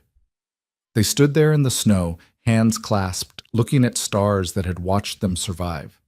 And Eliza felt something she hadn't felt since Thomas died, something she'd thought was gone forever. She felt like maybe, just maybe, she could be happy again. Winter deepened after the blizzard, but something fundamental had shifted. The cold was still brutal, the work still endless, but now it felt shared instead of survived. Creed moved his few belongings from the spare room to the barn without being asked, giving Samuel back the space he'd surrendered without complaint. It was a small thing, but Eliza understood what it meant. He was staying, but he was also leaving them room to breathe, to adjust, to figure out what this new arrangement actually looked like. You don't have to sleep out there, she told him the first night after he moved. I know, but it's better this way, for now. Because of what people will say? Because of what Samuel needs. He's been through enough without having to sort out complicated adult things on top of it. Eliza wanted to argue, but he was right. Samuel had accepted Creed's presence with the easy adaptability of children, but there was a difference between accepting a helpful stranger and accepting a replacement for his father. That line needed to be walked carefully, deliberately. Still, it was strange watching Creed head out to the barn each night, knowing he was choosing cold over comfort because he was thinking about her son's heart instead of his own convenience. The work began in earnest the next week. Not the emergency repairs that had occupied Creed's first days, but the deeper work of making the homestead sustainable. He started with the south fence, tearing out the sections that had killed the cow and rebuilding them with new wire he'd had in his wagon. The work was slow with his hand still healing, but he refused to rush it. Fence built wrong will just fail again, he said, when Eliza suggested he could take shortcuts. Better to do it right once than half-assed twice. Samuel helped where he could, holding posts steady while Creed hammered, fetching tools, learning the kind of patient, methodical work that Thomas had never quite managed to teach him. Eliza watched from the cabin window while she worked on mending, seeing the way Creed's patience never wavered even when Samuel asked the same question 3 different ways. Why does it have to be so tight? Because cattle are smart. They'll find any gap and push through. But we don't have cattle yet. But someday you might. Really? Really, this land could support a small herd if it's managed right. Samuel's face lit up with possibilities, and Eliza felt her chest tighten. Creed was building more than fence. He was building futures, giving her son something to imagine beyond just making it through another winter. The town noticed, of course. Hard to keep secrets in a place as small as Bitter Creek. Eliza went in for supplies 2 weeks after the blizzard and felt the weight of stairs following her through Morrison's Mercantile like she'd grown a second head. Mrs. Henderson, who'd bought eggs from her before, pulled her aside near the pickle barrel. "I heard you've got help out at your place. Word travels fast." "It does. And I wanted to say, well, folks are talking, but I think it's good. What you're doing. A woman alone needs help, and if this Creed fellow is providing it honestly, then that's nobody's business but yours." The unexpected support made Eliza's throat tight. "Thank you." "Don't thank me yet. Mrs. Hartwell's been spreading poison about impropriety and moral standards. She's got half the church ladies convinced you're living in sin." We're not. "I know that, but facts don't matter much when people want to believe the worst." Mrs. Henderson lowered her voice. "My advice? Let them talk. You do what you need to do to survive, and the hell with anybody who judges you for it." Eliza carried those words home like armor. Let them talk. She'd spent too much of her life worrying about the opinions of people who'd never helped her. If they wanted to believe she was living in sin while Creed slept in a freezing barn and rebuilt her fences, that said more about them than it did about her. Still, the judgment stung. She felt it every time she went to town, saw it in the tight smiles and meaningful looks. The worst part was knowing that some of it was understandable. A widow and a single man, living on the same land, sharing meals and work and daily life. From the outside, it probably did look improper. From the inside, it just looked like survival taking a different shape. January brought weather that made December seem gentle. The cold went bone deep and stayed there, and even with Creed's repairs, the cabin struggled to stay warm. They started sleeping in shifts, someone always awake to keep the fire going, to make sure the cold didn't creep in and steal everything while they slept. It was during one of these night watches that Creed finally told her the whole story. Eliza had woken for her shift to find him still up, staring into the fire with the kind of distant look that meant he was somewhere else entirely. "Can't sleep?" she asked, pulling her shawl tighter. "Don't want to. Bad dreams." "About what?" He was quiet for so long she thought he wouldn't answer. Then he spoke, his voice low and rough with something that might have been old pain or might have been regret. "I told you about my sister, about watching her nearly die because we were too poor to help her."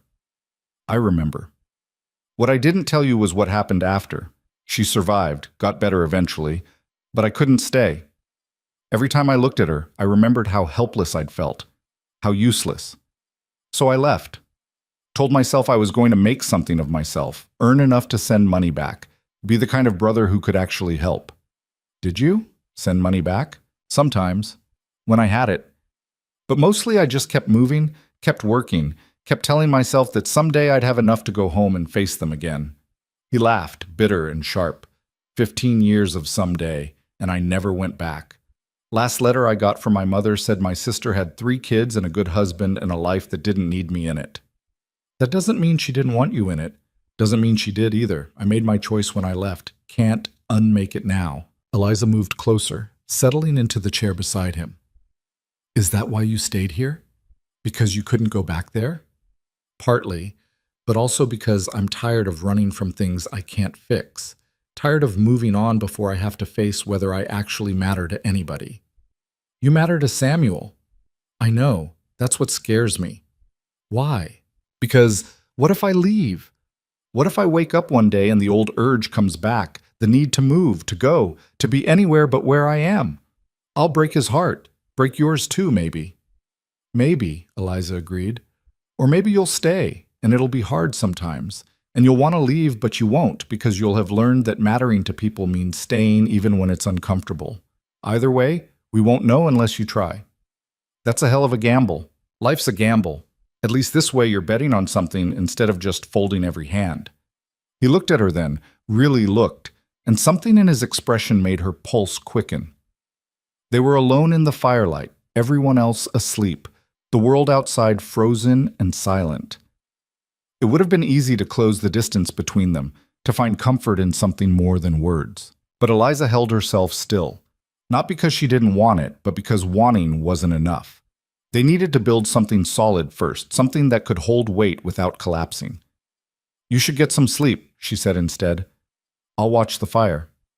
Eliza. I know, but not yet. Not like this, in the middle of the night when we're both tired and scared. When it happens, if it happens, I want it to be because we chose it, not because we needed comfort. He nodded slowly, understanding without needing her to explain further. You're right, as usual. Don't get used to hearing me say this, but so are you, about most things. Just most? Your technique with an axe could use work. That surprised a laugh out of him, genuine and warm. He stood, touched her shoulder briefly, a connection that promised more without demanding it, and headed for the barn. Eliza watched him go, then turned back to the fire. Outside, wolves howled in the distance, and the cold pressed against the windows like something alive. But inside, the fire burned steady, and Eliza felt something she'd thought was dead stirring back to life. Hope. Careful and cautious and hard-won, but hope nonetheless. The next morning brought news from town via a rider who stopped at their gate looking half frozen. Young Henderson, Mrs. Henderson's oldest boy, bundled in so many layers he could barely move. Ma sent me, he said when Eliza opened the door. Said to warn you there's sickness going around. 3 families hit already. Fever and cough that won't quit. Doc's overwhelmed. What kind of sickness? Creed asked, appearing from the barn. Don't know, just that it's bad. Ma said to stay clear of town if you can, and if anybody here gets sick, send word and she'll try to help. They fed the boy hot coffee and sent him home with thanks and a jar of preserves. When he was gone, Eliza and Creed looked at each other with the same thought written on both their faces. If it reaches us, Eliza started, it won't. You can't know that. No, but we can be careful. No unnecessary trips to town. Keep Samuel away from other kids. Wash our hands. Keep the cabin warm. Pray we get lucky. Pray felt like the operative word. They'd survived the blizzard, rebuilt the fences, made it through the worst of winter. But sickness was different. Sickness didn't care about preparation or hard work or how much you'd already endured. For 2 weeks they held their breath. Eliza went to town only once, covering her face with a scarf and staying away from anyone who looked even slightly ill. Morrison told her the sickness was spreading fast, hitting families regardless of wealth or status. 5 dead already, including a child Samuel's age. That night Eliza held her son close and felt the old terror rising. They'd escaped hunger, survived the cold, but disease was something else entirely, something that could take everything in a matter of days.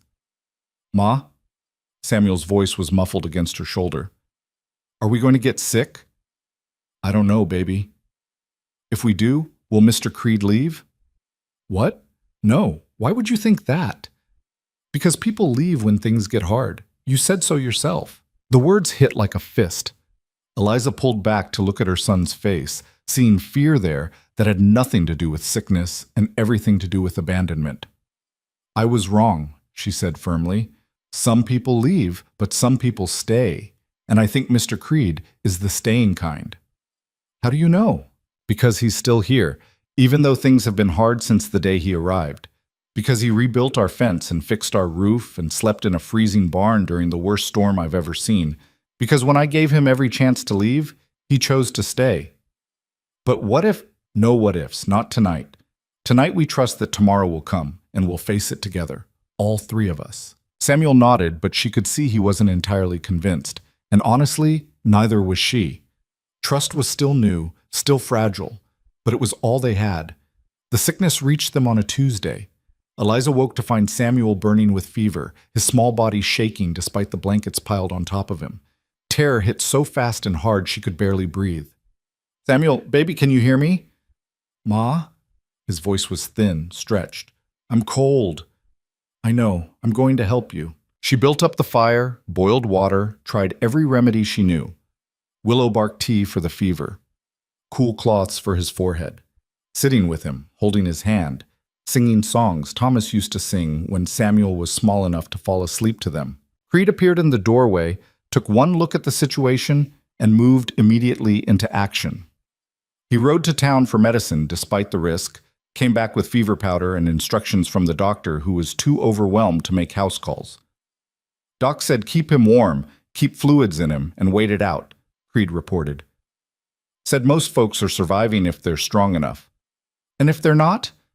He didn't answer, which was answer enough. They settled into a nightmare routine. Eliza stayed with Samuel while Creed handled everything else, feeding the chickens, maintaining the cabin, keeping them supplied with food and water and firewood. He moved through tasks with grim efficiency, and Eliza was too focused on her son to properly appreciate what it meant that he stayed, that he helped, that he never once suggested maybe it was time for him to move on before he caught it too. Samuel got worse before he got better. 2 days of fever so high, he barely recognized them. 2 days of Eliza holding her son and praying to anything that might listen that she wouldn't have to bury another person she loved. 2 days of Creed bringing water and medicine and quiet presence, never telling her it would be okay because they both knew it might not be. On the 3rd day, the fever broke. Eliza woke from a doze to find Samuel's forehead cool, his breathing even. Relief hit so hard she actually sobbed, pressing her face against his small hand and shaking with the force of it. "Ma?" Samuel's voice was weak but clear.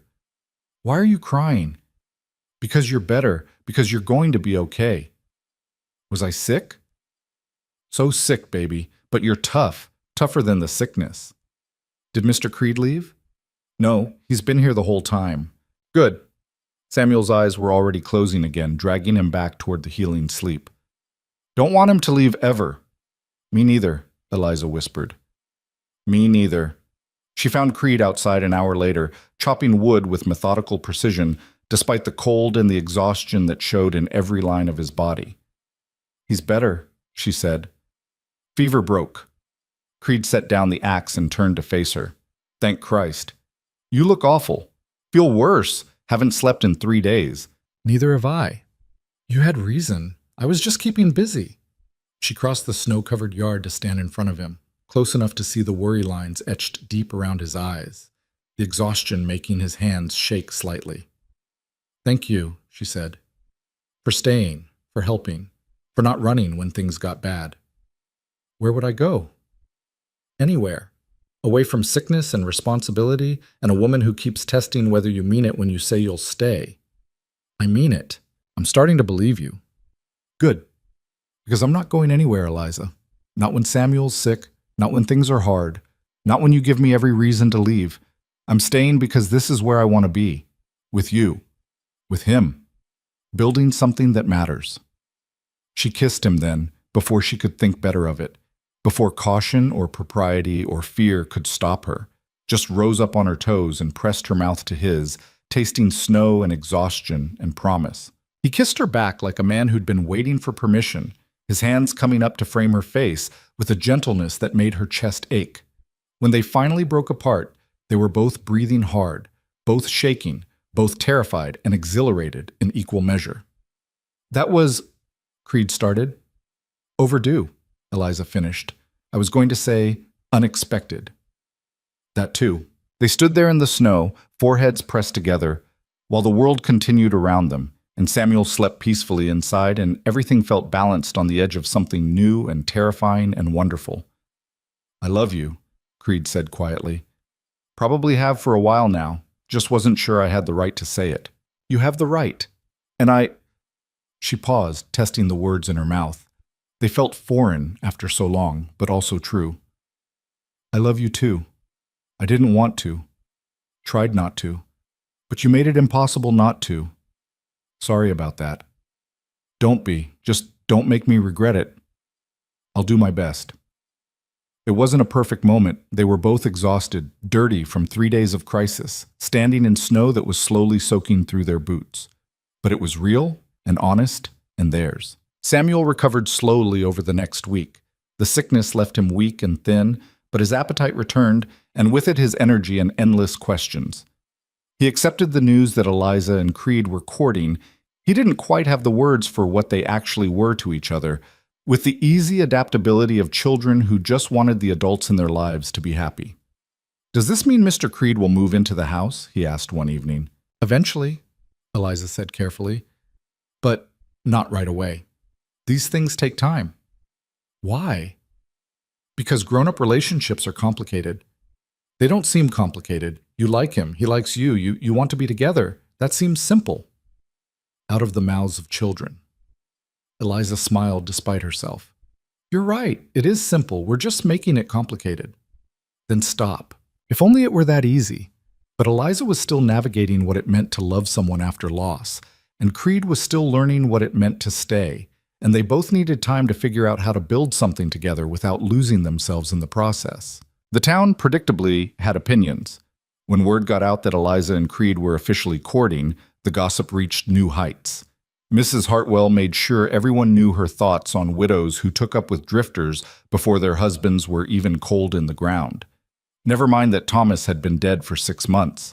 Never mind that Eliza had nearly starved trying to maintain appearances. Mrs. Henderson defended her, bless her, but the damage was done.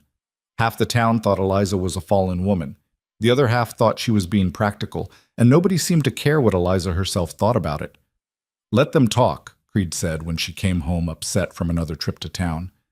Their opinions don't pay our bills or keep us warm at night. I know, but it's hard hearing people say things about us. About you. What are they saying about me? That you're taking advantage. That you swooped in when I was vulnerable and tricked me into depending on you. Creed's jaw tightened. And what do you say? I say they don't know anything about what happened. About how you helped when nobody else would. About how you stayed when you could have left. About how you've never asked for anything except a chance to prove you mean what you say. Then that's all that matters. But it wasn't. Not really. The judgment wore on her, made her second-guess herself, made her wonder if maybe they were moving too fast, if maybe she should slow down, pull back, protect herself and Samuel from the possibility of more loss. It was Samuel, ironically, who put it in perspective. Ma, he said one night while they were washing dishes. Do you love Mr. Creed? Yes. Does he make you happy? Yes. Does he make you sad? Sometimes, but the good kind of sad. The kind that means I care. Then why do you look worried all the time? Because I'm scared, honey. Scared of making a mistake. Scared of what people will think. Scared of losing someone again.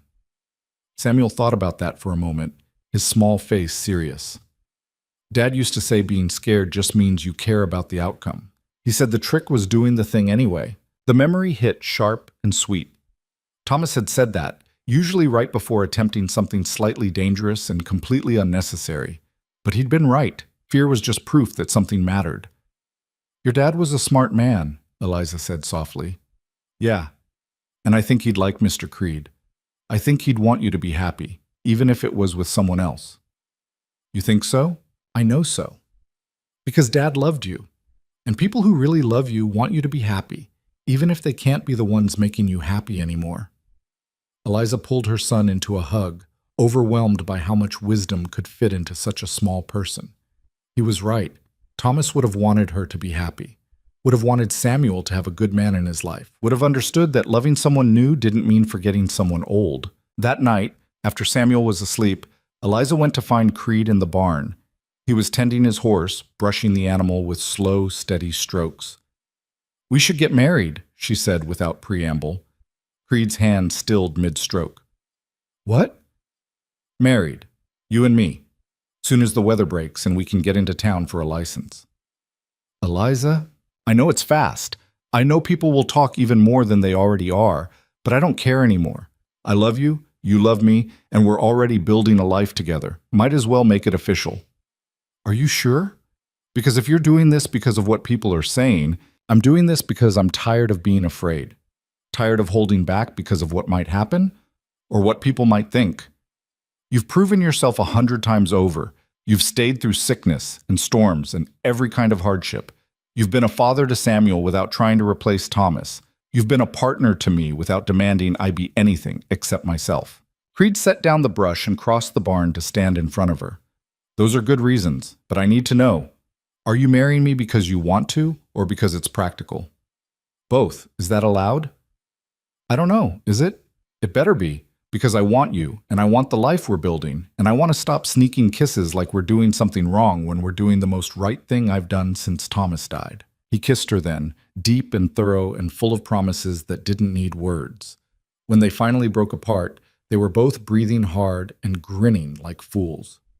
Yes, he said, my answer is yes, to marriage, to building a life, To all of it. Good. Because I wasn't actually asking permission. I noticed. It's one of the things I love about you. Just one? There's a list. It's long. Tell me. Later. Right now I just want to stand here and believe this is real. So they did. Stood in the barn while the horse munched hay and the night deepened outside and their future spread out before them like territory waiting to be explored. It wasn't perfect, and it wouldn't be easy, but it was theirs. And that was enough. They were married in March, when the snow finally melted enough to make the trip to town feasible. It was a small ceremony. Just them, Samuel, Mrs. Henderson as witness, and the justice of the peace who looked vaguely disapproving but performed the service anyway. Mrs. Hartwell made a point of crossing the street when she saw them, which told Eliza everything she needed to know about where she stood in Bitter Creek society. But she had Samuel holding one hand and Creed holding the other, and the ring on her finger was simple but real, and none of the rest of it mattered. They stopped at Morrison's on the way home, and the man actually congratulated them, which was more than Eliza had expected. "Heard you two are making it legal," he said. "Good for you. World's hard enough without trying to face it alone." "Thank you, Mr. Morrison. And for what it's worth, I'm sorry. About before. About turning you away when you needed help. Wasn't right, even if I had my reasons." The apology surprised her, but she accepted it with grace.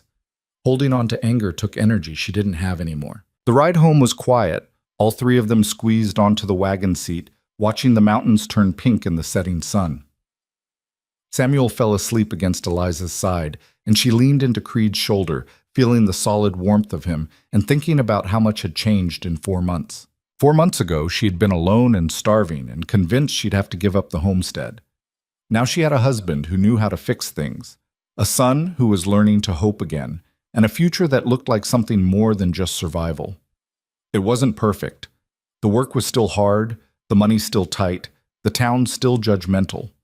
But they had each other, and they had the land, and they had the stubborn determination to make it work despite everything stacked against them. When they reached the cabin, Creed carried Samuel inside while Eliza lit the lamps. The space looked different now, felt different. Not because anything physical had changed, but because it was officially theirs. All three of them, together. "Home," Creed said softly, settling Samuel into bed. "Yeah," Eliza agreed. "Home." And for the first time since Thomas died, she believed it. Spring came late that year, but when it finally arrived, it came with a force that felt like forgiveness. The snow melted in rushing torrents, the creek swelled and sang, and green things pushed up through mud that had been frozen for months. Eliza stood on the porch watching the world transform and felt something inside her doing the same. Creed was in the south pasture, working on the fence that seemed to need constant attention. From the cabin, she could see his figure moving steadily along the line, Samuel trailing behind him like a devoted shadow. Their voices carried on the wind, too distant to make out words but close enough to hear the rhythm of conversation, the occasional burst of the boys' laughter. It had been a month since the wedding, and Eliza was still adjusting to what it meant to be married again. Different from the first time, when she and Thomas had been young and stupid and convinced love was enough to conquer anything. This time she knew better. Knew that love was just the starting point, that the real work came in the daily choosing, the constant negotiation of two people trying to build something together without losing themselves in the process. She and Creed still fought, though the arguments were smaller now, more about where to plant the garden than whether he had the right to stay. He'd moved into the cabin properly after the wedding, taking Thomas's side of the bed with a hesitancy that had broken her heart a little. That first night, they'd lain awake in the dark, not touching, both terrified of what this new intimacy meant. "I keep thinking he's going to come through that door," Creed had said quietly. "Your husband. Tell me to get the hell out of his bed. He's not coming back." "I know, but it feels wrong anyway, like I'm taking something that isn't mine." Eliza had turned to face him then, close enough to see the outline of his features in the moonlight. "It is yours. I'm yours. Not because you took anything, but because I gave it. There's a difference." "Is there? Because sometimes I can't tell." "Then let me make it clear." She'd kissed him, slow and deliberate, until the hesitation melted and he pulled her close with hands that shook slightly. They'd made love carefully that night, both of them aware of the ghost in the room, but refusing to let it dictate their future. It hadn't been perfect or passionate or any of the things stories promised. It had been awkward and tender and achingly real. And Eliza had cried afterward, not from sadness, but from the overwhelming relief of feeling alive again. Now, watching him work in the spring sunshine, she felt gratitude so strong it was almost painful. He'd stayed. Through winter storms and sickness and gossip that had branded them both as improper. He'd stayed and built fences and taught her son and loved her with a steadiness that felt like bedrock. But she also knew that staying wasn't the same as belonging, and that was the work still ahead of them. Teaching Creed that he didn't have to earn his place here every single day. Teaching herself that accepting help wasn't the same as admitting defeat. Teaching Samuel that loving Creed didn't mean forgetting Thomas. The sound of hoofbeats pulled her from her thoughts. A rider was coming up the creek road, moving fast enough to suggest urgency. Eliza's stomach clenched reflexively, old instincts screaming danger, but she forced herself to stay calm. Not every visitor brought disaster. Young Henderson pulled his horse to a stop in front of the cabin, breathing almost as hard as the animal.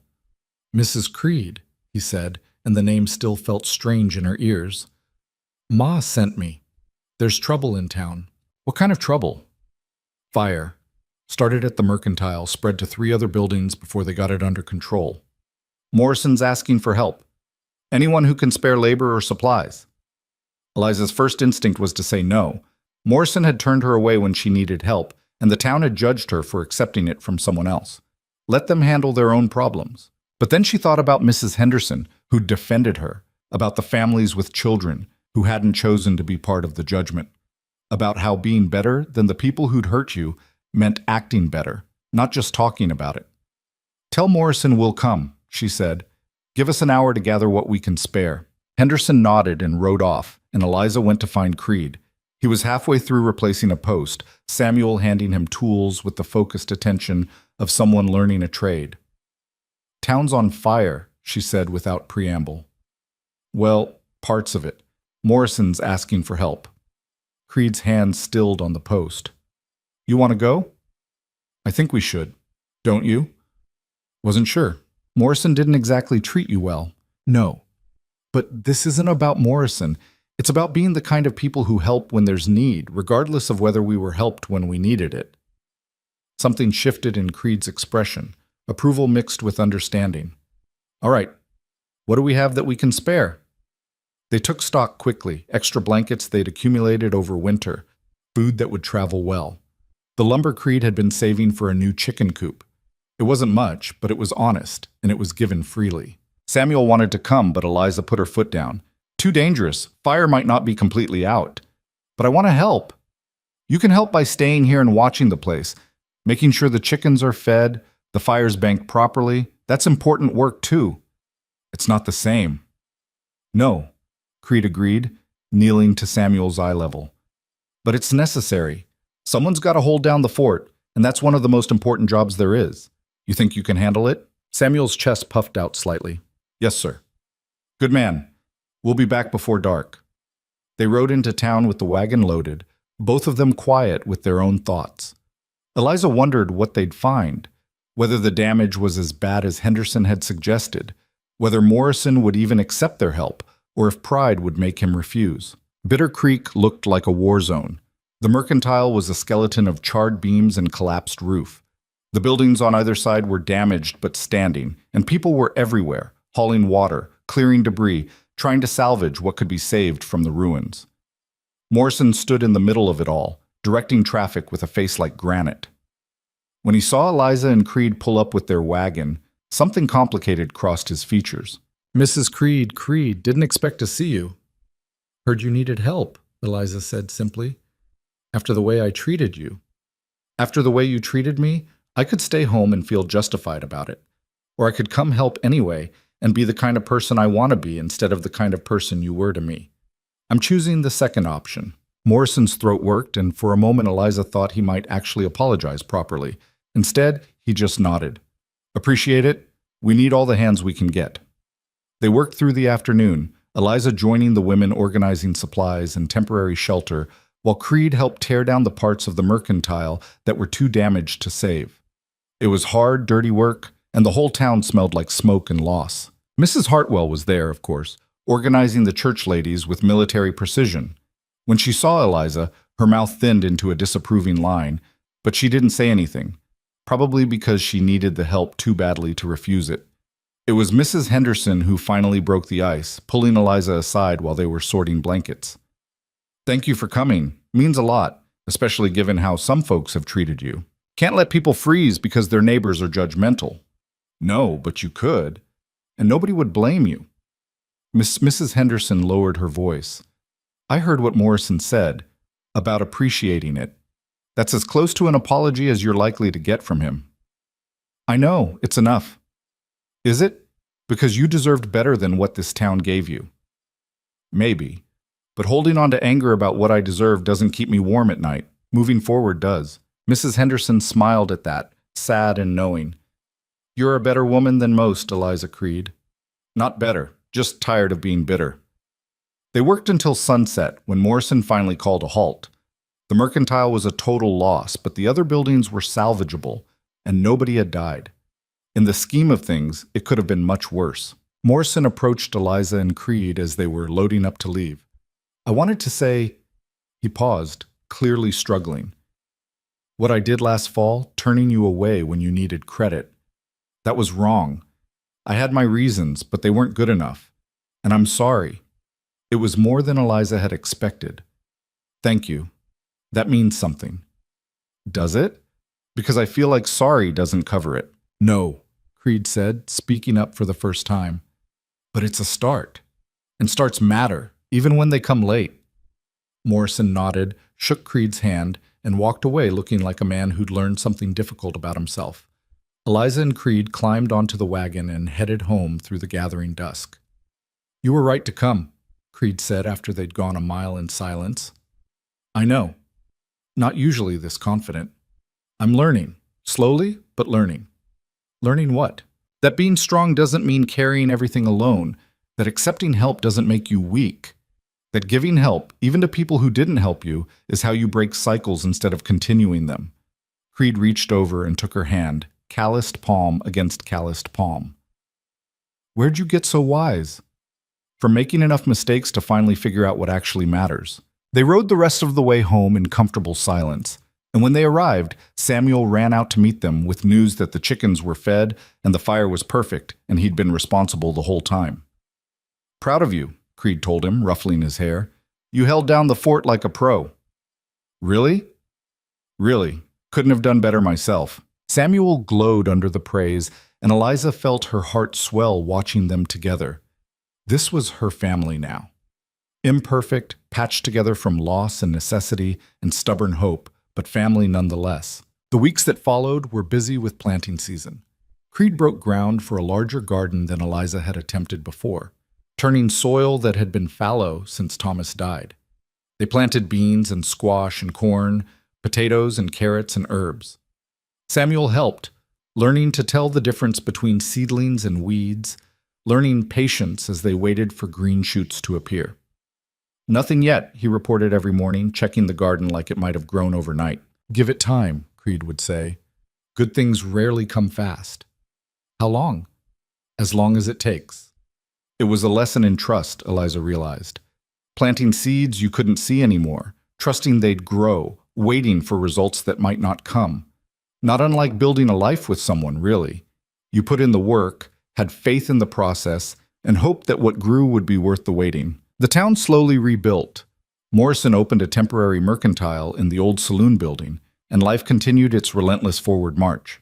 The gossip about Eliza and Creed died down, replaced by newer scandals and concerns. They weren't quite accepted, but they weren't actively shunned either, which felt like progress. What surprised Eliza most was how little she cared anymore. The town's opinion had felt life or death important 6 months ago. Now it was just background noise, no more significant than wind in the trees or the call of distant crows. She had what mattered: a home, a family, work that meant something, and someone to share the load. In May, the garden started to show results. Green shoots pushing up through dark soil, proof that their work hadn't been for nothing. Samuel was beside himself with excitement, checking the plants multiple times a day, reporting every new leaf like it was breaking news. "The beans sprouted. The carrots are coming up." I think I saw a potato plant, maybe. His enthusiasm was infectious, and Eliza found herself getting excited too.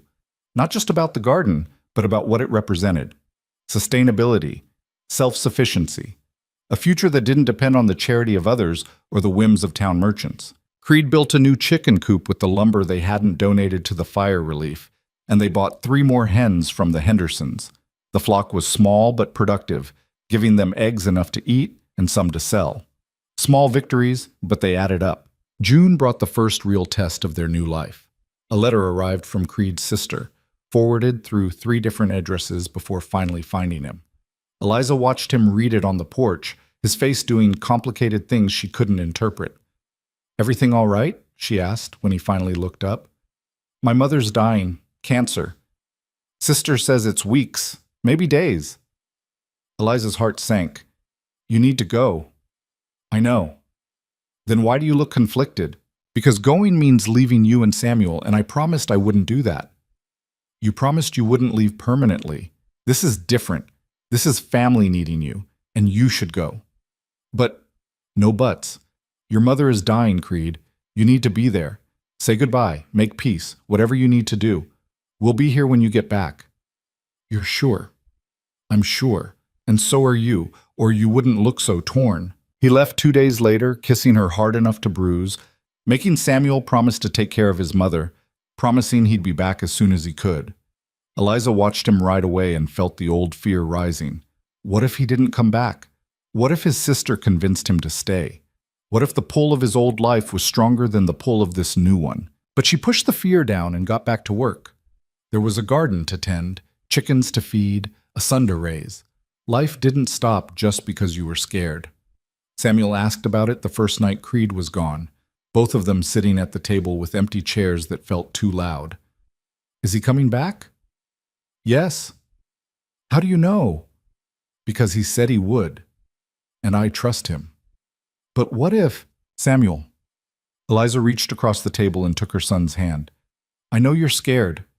I'm scared too. But trust means believing people will do what they say, even when you can't see them doing it. And Creed has earned our trust 100 times over. What if his family needs him more than we do? Then we'll deal with that when it happens. But I don't think they do. I think he's built a life here, with us, and that's not something people give up easily." She believed it when she said it. Believed it through the first week, the second week, the third week with no word. Believed it even when doubt crept in late at night, whispering that maybe she'd been a fool to trust. Maybe Mrs. Hartwell had been right. Maybe men like Creed didn't really stay. But she tended the garden anyway, fed the chickens anyway, taught Samuel his letters anyway. Kept living, kept working, kept choosing to believe that what they'd built was strong enough to survive distance and doubt. The letter came on a Tuesday, 4 weeks after Creed had left. Eliza's hand shook as she opened it. Samuel pressed against her side, both of them holding their breath. The letter was short. His mother had passed peacefully. The funeral had been hard but necessary. His sister had asked him to stay, help with the farm, be part of the family again. He'd almost said yes, because it would have been easier than facing the fear of returning to a life he still wasn't sure he deserved. But he was coming home. To her. To Samuel. To the homestead and the garden and the life they were building together. Because home wasn't where you came from, it was where you chose to be.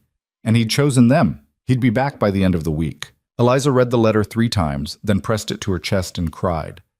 Not from sadness or relief exactly, but from the overwhelming knowledge that trust hadn't been misplaced, that choosing to believe had been the right choice, even when it was hard.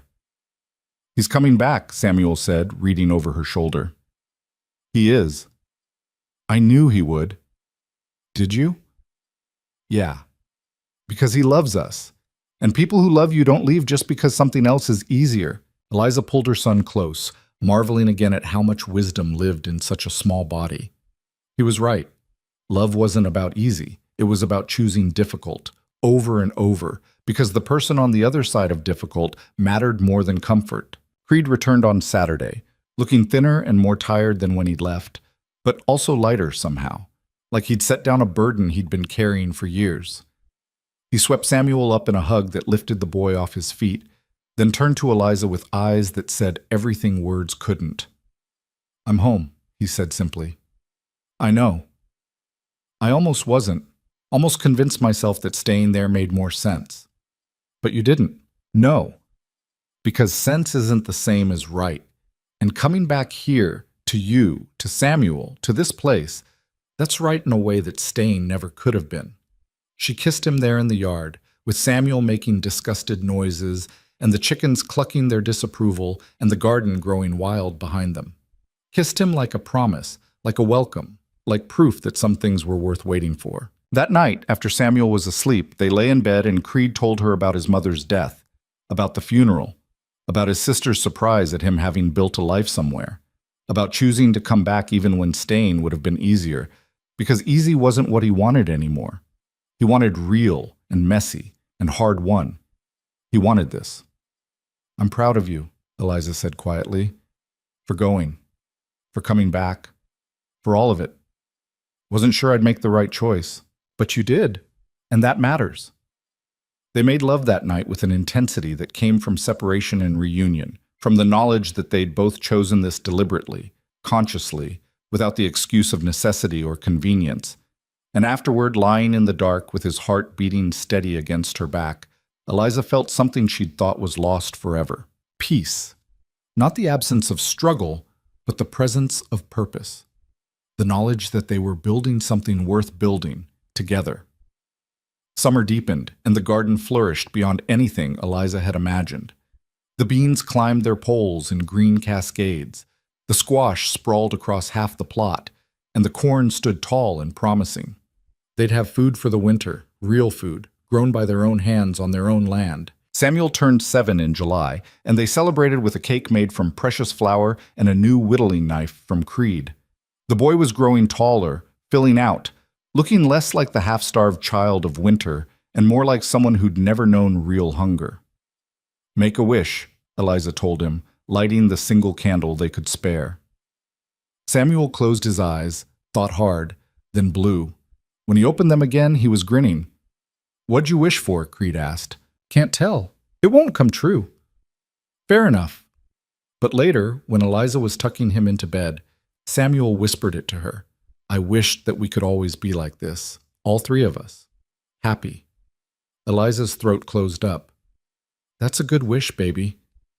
Do you think it'll come true?" "I think we'll do everything we can to make it true. But happiness isn't something that just happens. It's something you build day by day, choice by choice." "Like the garden?" "Exactly like the garden." August brought the first harvest. Beans and squash and carrots. Potatoes that came out of the ground dirty and perfect. They worked together, all three of them, pulling vegetables and cleaning them and storing them for winter. The pantry filled slowly, proof that their work mattered, that they could sustain themselves without depending on anyone else's charity or mercy. Morrison bought some of their surplus, paying fair prices without comment. The transaction felt like a turning point, the final proof that they'd moved from charity cases to participants in the town's economy. Equal footing at last. In September, Creed started talking about getting cattle. Just a few head, enough to give them milk and eventually meat, to use the pasture that was going to waste. "Can we afford it?" Eliza asked. "Barely, but Henderson's selling some of his herd, and he'll give us a good price. I think we can make it work."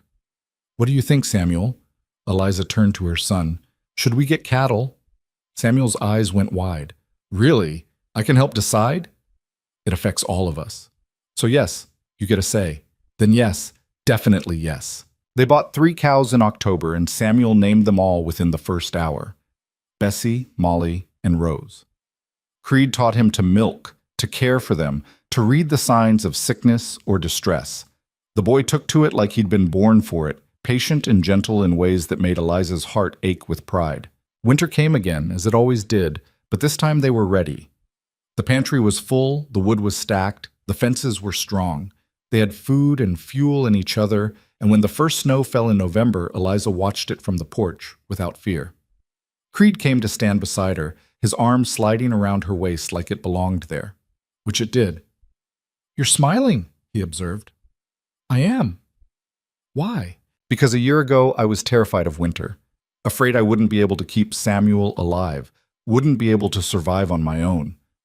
And now look at us. We have more than enough. We're prepared. We're together. We are. Thank you, she said quietly, for showing up that day, for staying, for choosing this life even when it was hard. Thank you for letting me, for trusting me when you had every reason not to, for building this with me instead of just surviving next to me. They stood there in the falling snow, watching Samuel play with a stick and the dog they'd acquired somewhere along the way, and Eliza felt the last piece of her grief finally loosen its grip. She would always love Thomas, would always carry him in some part of her heart. But she could love Creed too, differently but just as deeply, without it being a betrayal of what came before. Love wasn't finite. It didn't run out just because you gave it to someone new. That night, after dinner, Samuel asked if he could say something. Of course, honey. What is it? I just wanted to say... He paused, looking between Eliza and Creed with serious eyes. I'm glad Mr. Creed stayed. I'm glad he's my dad now. Well, not my real dad, because that's always going to be my first dad, but my dad now. Is that okay to say? Creed's face did something complicated, emotions playing across it too fast to name. When he spoke, his voice was rough. That's more than okay, son. That's everything. Good. Because I love you, both of you, and I'm glad we're a family. We love you too, Eliza managed, throat tight. So much. They sat there together, the three of them, in the warm cabin while winter raged outside. And Eliza thought about everything it had taken to get here. The hunger and the cold and the fear, the choice to accept help when it was offered, the choice to trust a stranger who became family, the choice to believe that tomorrow could be better than today, even when today was unbearable. Those choices had made the difference. Not luck, not fate, not the intervention of forces beyond their control, just choices, made over and over, even when they were hard, especially when they were hard. Because that was the thing about survival. It was never just about making it through. It was about deciding what kind of person you wanted to be while you made it through. Whether you let hardship make you bitter, or whether you let it teach you what actually mattered. Whether you held on to anger, or whether you chose grace. Whether you built walls, or whether you built bridges. Eliza had built bridges. Between herself and Creed, between herself and the town, between the life she'd lost and the life she was creating. And those bridges had held, even when the weight seemed impossible. Spring came again, as it always did, and with it came news that Morrison was reopening the Mercantile in its original location, rebuilt bigger and better than before. He asked Creed to help with the construction, offering wages that were more than fair. You should take it, Eliza said when Creed asked her opinion. It means being gone during the day, leaving you to handle things here. I can handle it, and we could use the money. Could also use my labor here. We'll manage. Besides, it'll be good for you. Good for us. Showing the town that we're part of it, not separate from it.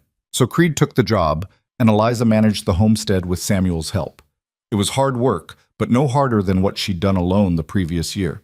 And now she had a partner to come home to, someone to share the load with even when they weren't physically side by side. The Mercantile went up over the course of 6 weeks, and Creed came home each night with stories about the town, about people who were starting to accept them, about opportunities he was hearing about for work or trade.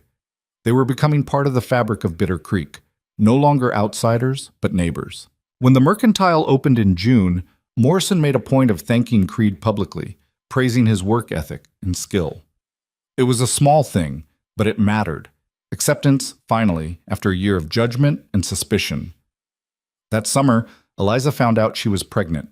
She'd suspected for weeks, but hadn't wanted to say anything until she was sure. When she finally told Creed, his face went through a dozen expressions in as many seconds. Shock, fear, joy, terror, wonder. Are you sure? Pretty sure. How do you feel about it? Terrified, excited, overwhelmed. All of it at once. Me too.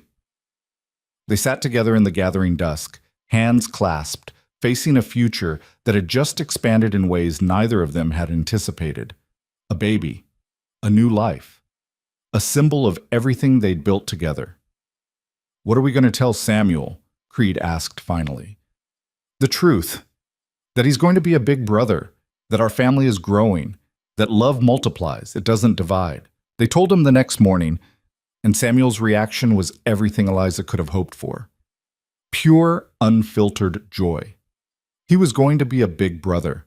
He was going to have someone to teach things to protect, to share his life with. "Can I name it?" he asked immediately. "We'll all decide together," Eliza said, smiling. As a family, the pregnancy was easier than Samuel's had been, maybe because Eliza wasn't trying to do everything alone this time. Creed took over the heavy work without being asked. Samuel helped with the chickens and garden, and Eliza let herself rest when she needed to without feeling guilty about it. The town rallied in unexpected ways. Mrs. Henderson brought by baby clothes her grandchildren had outgrown. Other women offered advice and support, and even Mrs. Hartwell managed a stiff congratulations when they crossed paths at the mercantile. In February, during a brief warm spell that felt like a gift, Eliza went into labor. Creed rode for the midwife, while Samuel stayed with her, holding her hand and trying to be brave, even though he was clearly terrified. "It's going to be okay," Eliza told him between contractions. "Women do this every day. But it hurts you." "It does. But it's worth it. You were worth it, and this baby will be worth it too." The birth was long and hard, but no worse than Samuel's had been. And when the midwife finally placed a screaming, red-faced baby girl in her arms, Eliza felt something complete itself inside her. This was her family. Thomas's son, Creed's daughter, and herself, holding it all together through sheer stubborn will and love that had been earned rather than assumed. They named her Clara, after Creed's mother. Samuel was entranced, hovering over his baby sister with a protectiveness that was almost comical. Creed looked terrified every time he held her, like she might break if he breathed wrong. "She's tougher than she looks," Eliza assured him. "She's tiny. She'll grow. They do that." "I know, it's just—" He paused, looking down at the infant in his arms with wonder. "I never thought I'd have this. A family, a home, people who need me to stay. You have it now, all of it." "Yeah, I do." Spring arrived with Clara barely 2 months old, and the homestead burst into life. The garden they planted was twice the size of the previous years. The cattle herd had grown by 2 calves, and Samuel had started talking about maybe wanting to learn to read better so he could help keep records of everything. They were building something lasting. Not perfect, never perfect, but real and solid and theirs. A life carved out of hardship and held together by choices made daily to stay, to work, to love, despite the difficulty. One evening in late April, after the children were asleep and the cabin was quiet, Eliza and Creed sat on the porch, watching the sunset paint the mountains gold and pink. "Do you ever regret it?" she asked. "Staying here instead of moving on?" "Never. Not even when it's hard. Especially not when it's hard. Hard means it matters." That's a strange way to think about it. Maybe, but it's true. The things that come easy don't stick. The things you have to fight for, that you choose over and over even when choosing hurts, those are the things that become part of who you are. Eliza leaned into him, feeling the solid warmth of his presence. "I love you. I love you too. Both of you. All 3 of you, actually. This whole messy, imperfect, beautiful life we've built. It is beautiful, isn't it?" "Yeah, it really is." They sat there as darkness fell and the stars came out. 2 people who'd found each other when they'd both needed finding, building something together that neither could have built alone. And Eliza thought about that first day, when a stranger had stepped forward in the mercantile and offered her dignity instead of charity. How that single choice had changed everything. How choosing to accept had been the hardest and best decision she'd ever made. Because that was the thing about survival. It was never just about making it through. It was about who you let yourself become while you were making it through. Whether you stayed closed off or whether you let people in. Whether you held on to hurt or whether you chose forgiveness. Whether you settled for existing or whether you fought for something more. Eliza had fought, had let someone in, had chosen to build instead of just survive, and that choice had made all the difference. Years later, when Samuel was grown and Clara was learning to read, and the homestead was prosperous beyond anything Eliza had imagined that first desperate winter, people would ask her about it, about how she'd survived losing her husband, about how she'd built a new life from nothing, about what advice she'd give to others facing similar struggles. And Eliza would think about that day at the mercantile, about the stranger who became her husband, about all the choices that had led from there to here. And she'd say the only thing that felt true, accept help when it's offered honestly. Trust carefully but completely when trust is earned. And remember that survival isn't the same as living. One is about making it through another day, the other is about building days worth making it through. Choose living, even when it's harder, especially when it's harder, because that's where the real life happens. It wasn't poetic or profound or the kind of wisdom that sounded good in stories, but it was real, and it was hers, and it had been learned through experience rather than imagination. And in the end, that was worth more than any pretty words could ever be. The homestead stood strong through seasons and years, weathering storms and droughts, and all the challenges the Wyoming frontier could throw at it. And inside it lived a family built not from blood alone, but from choice, from work, from the daily decision to stay and build and love, even when it would have been easier to walk away. That was the real triumph. Not the survival, though that mattered, not the prosperity, though that helped, but the choosing, the staying, the building of something that lasted because people decided it was worth lasting for. And in the end, that was enough. More than enough. It was everything.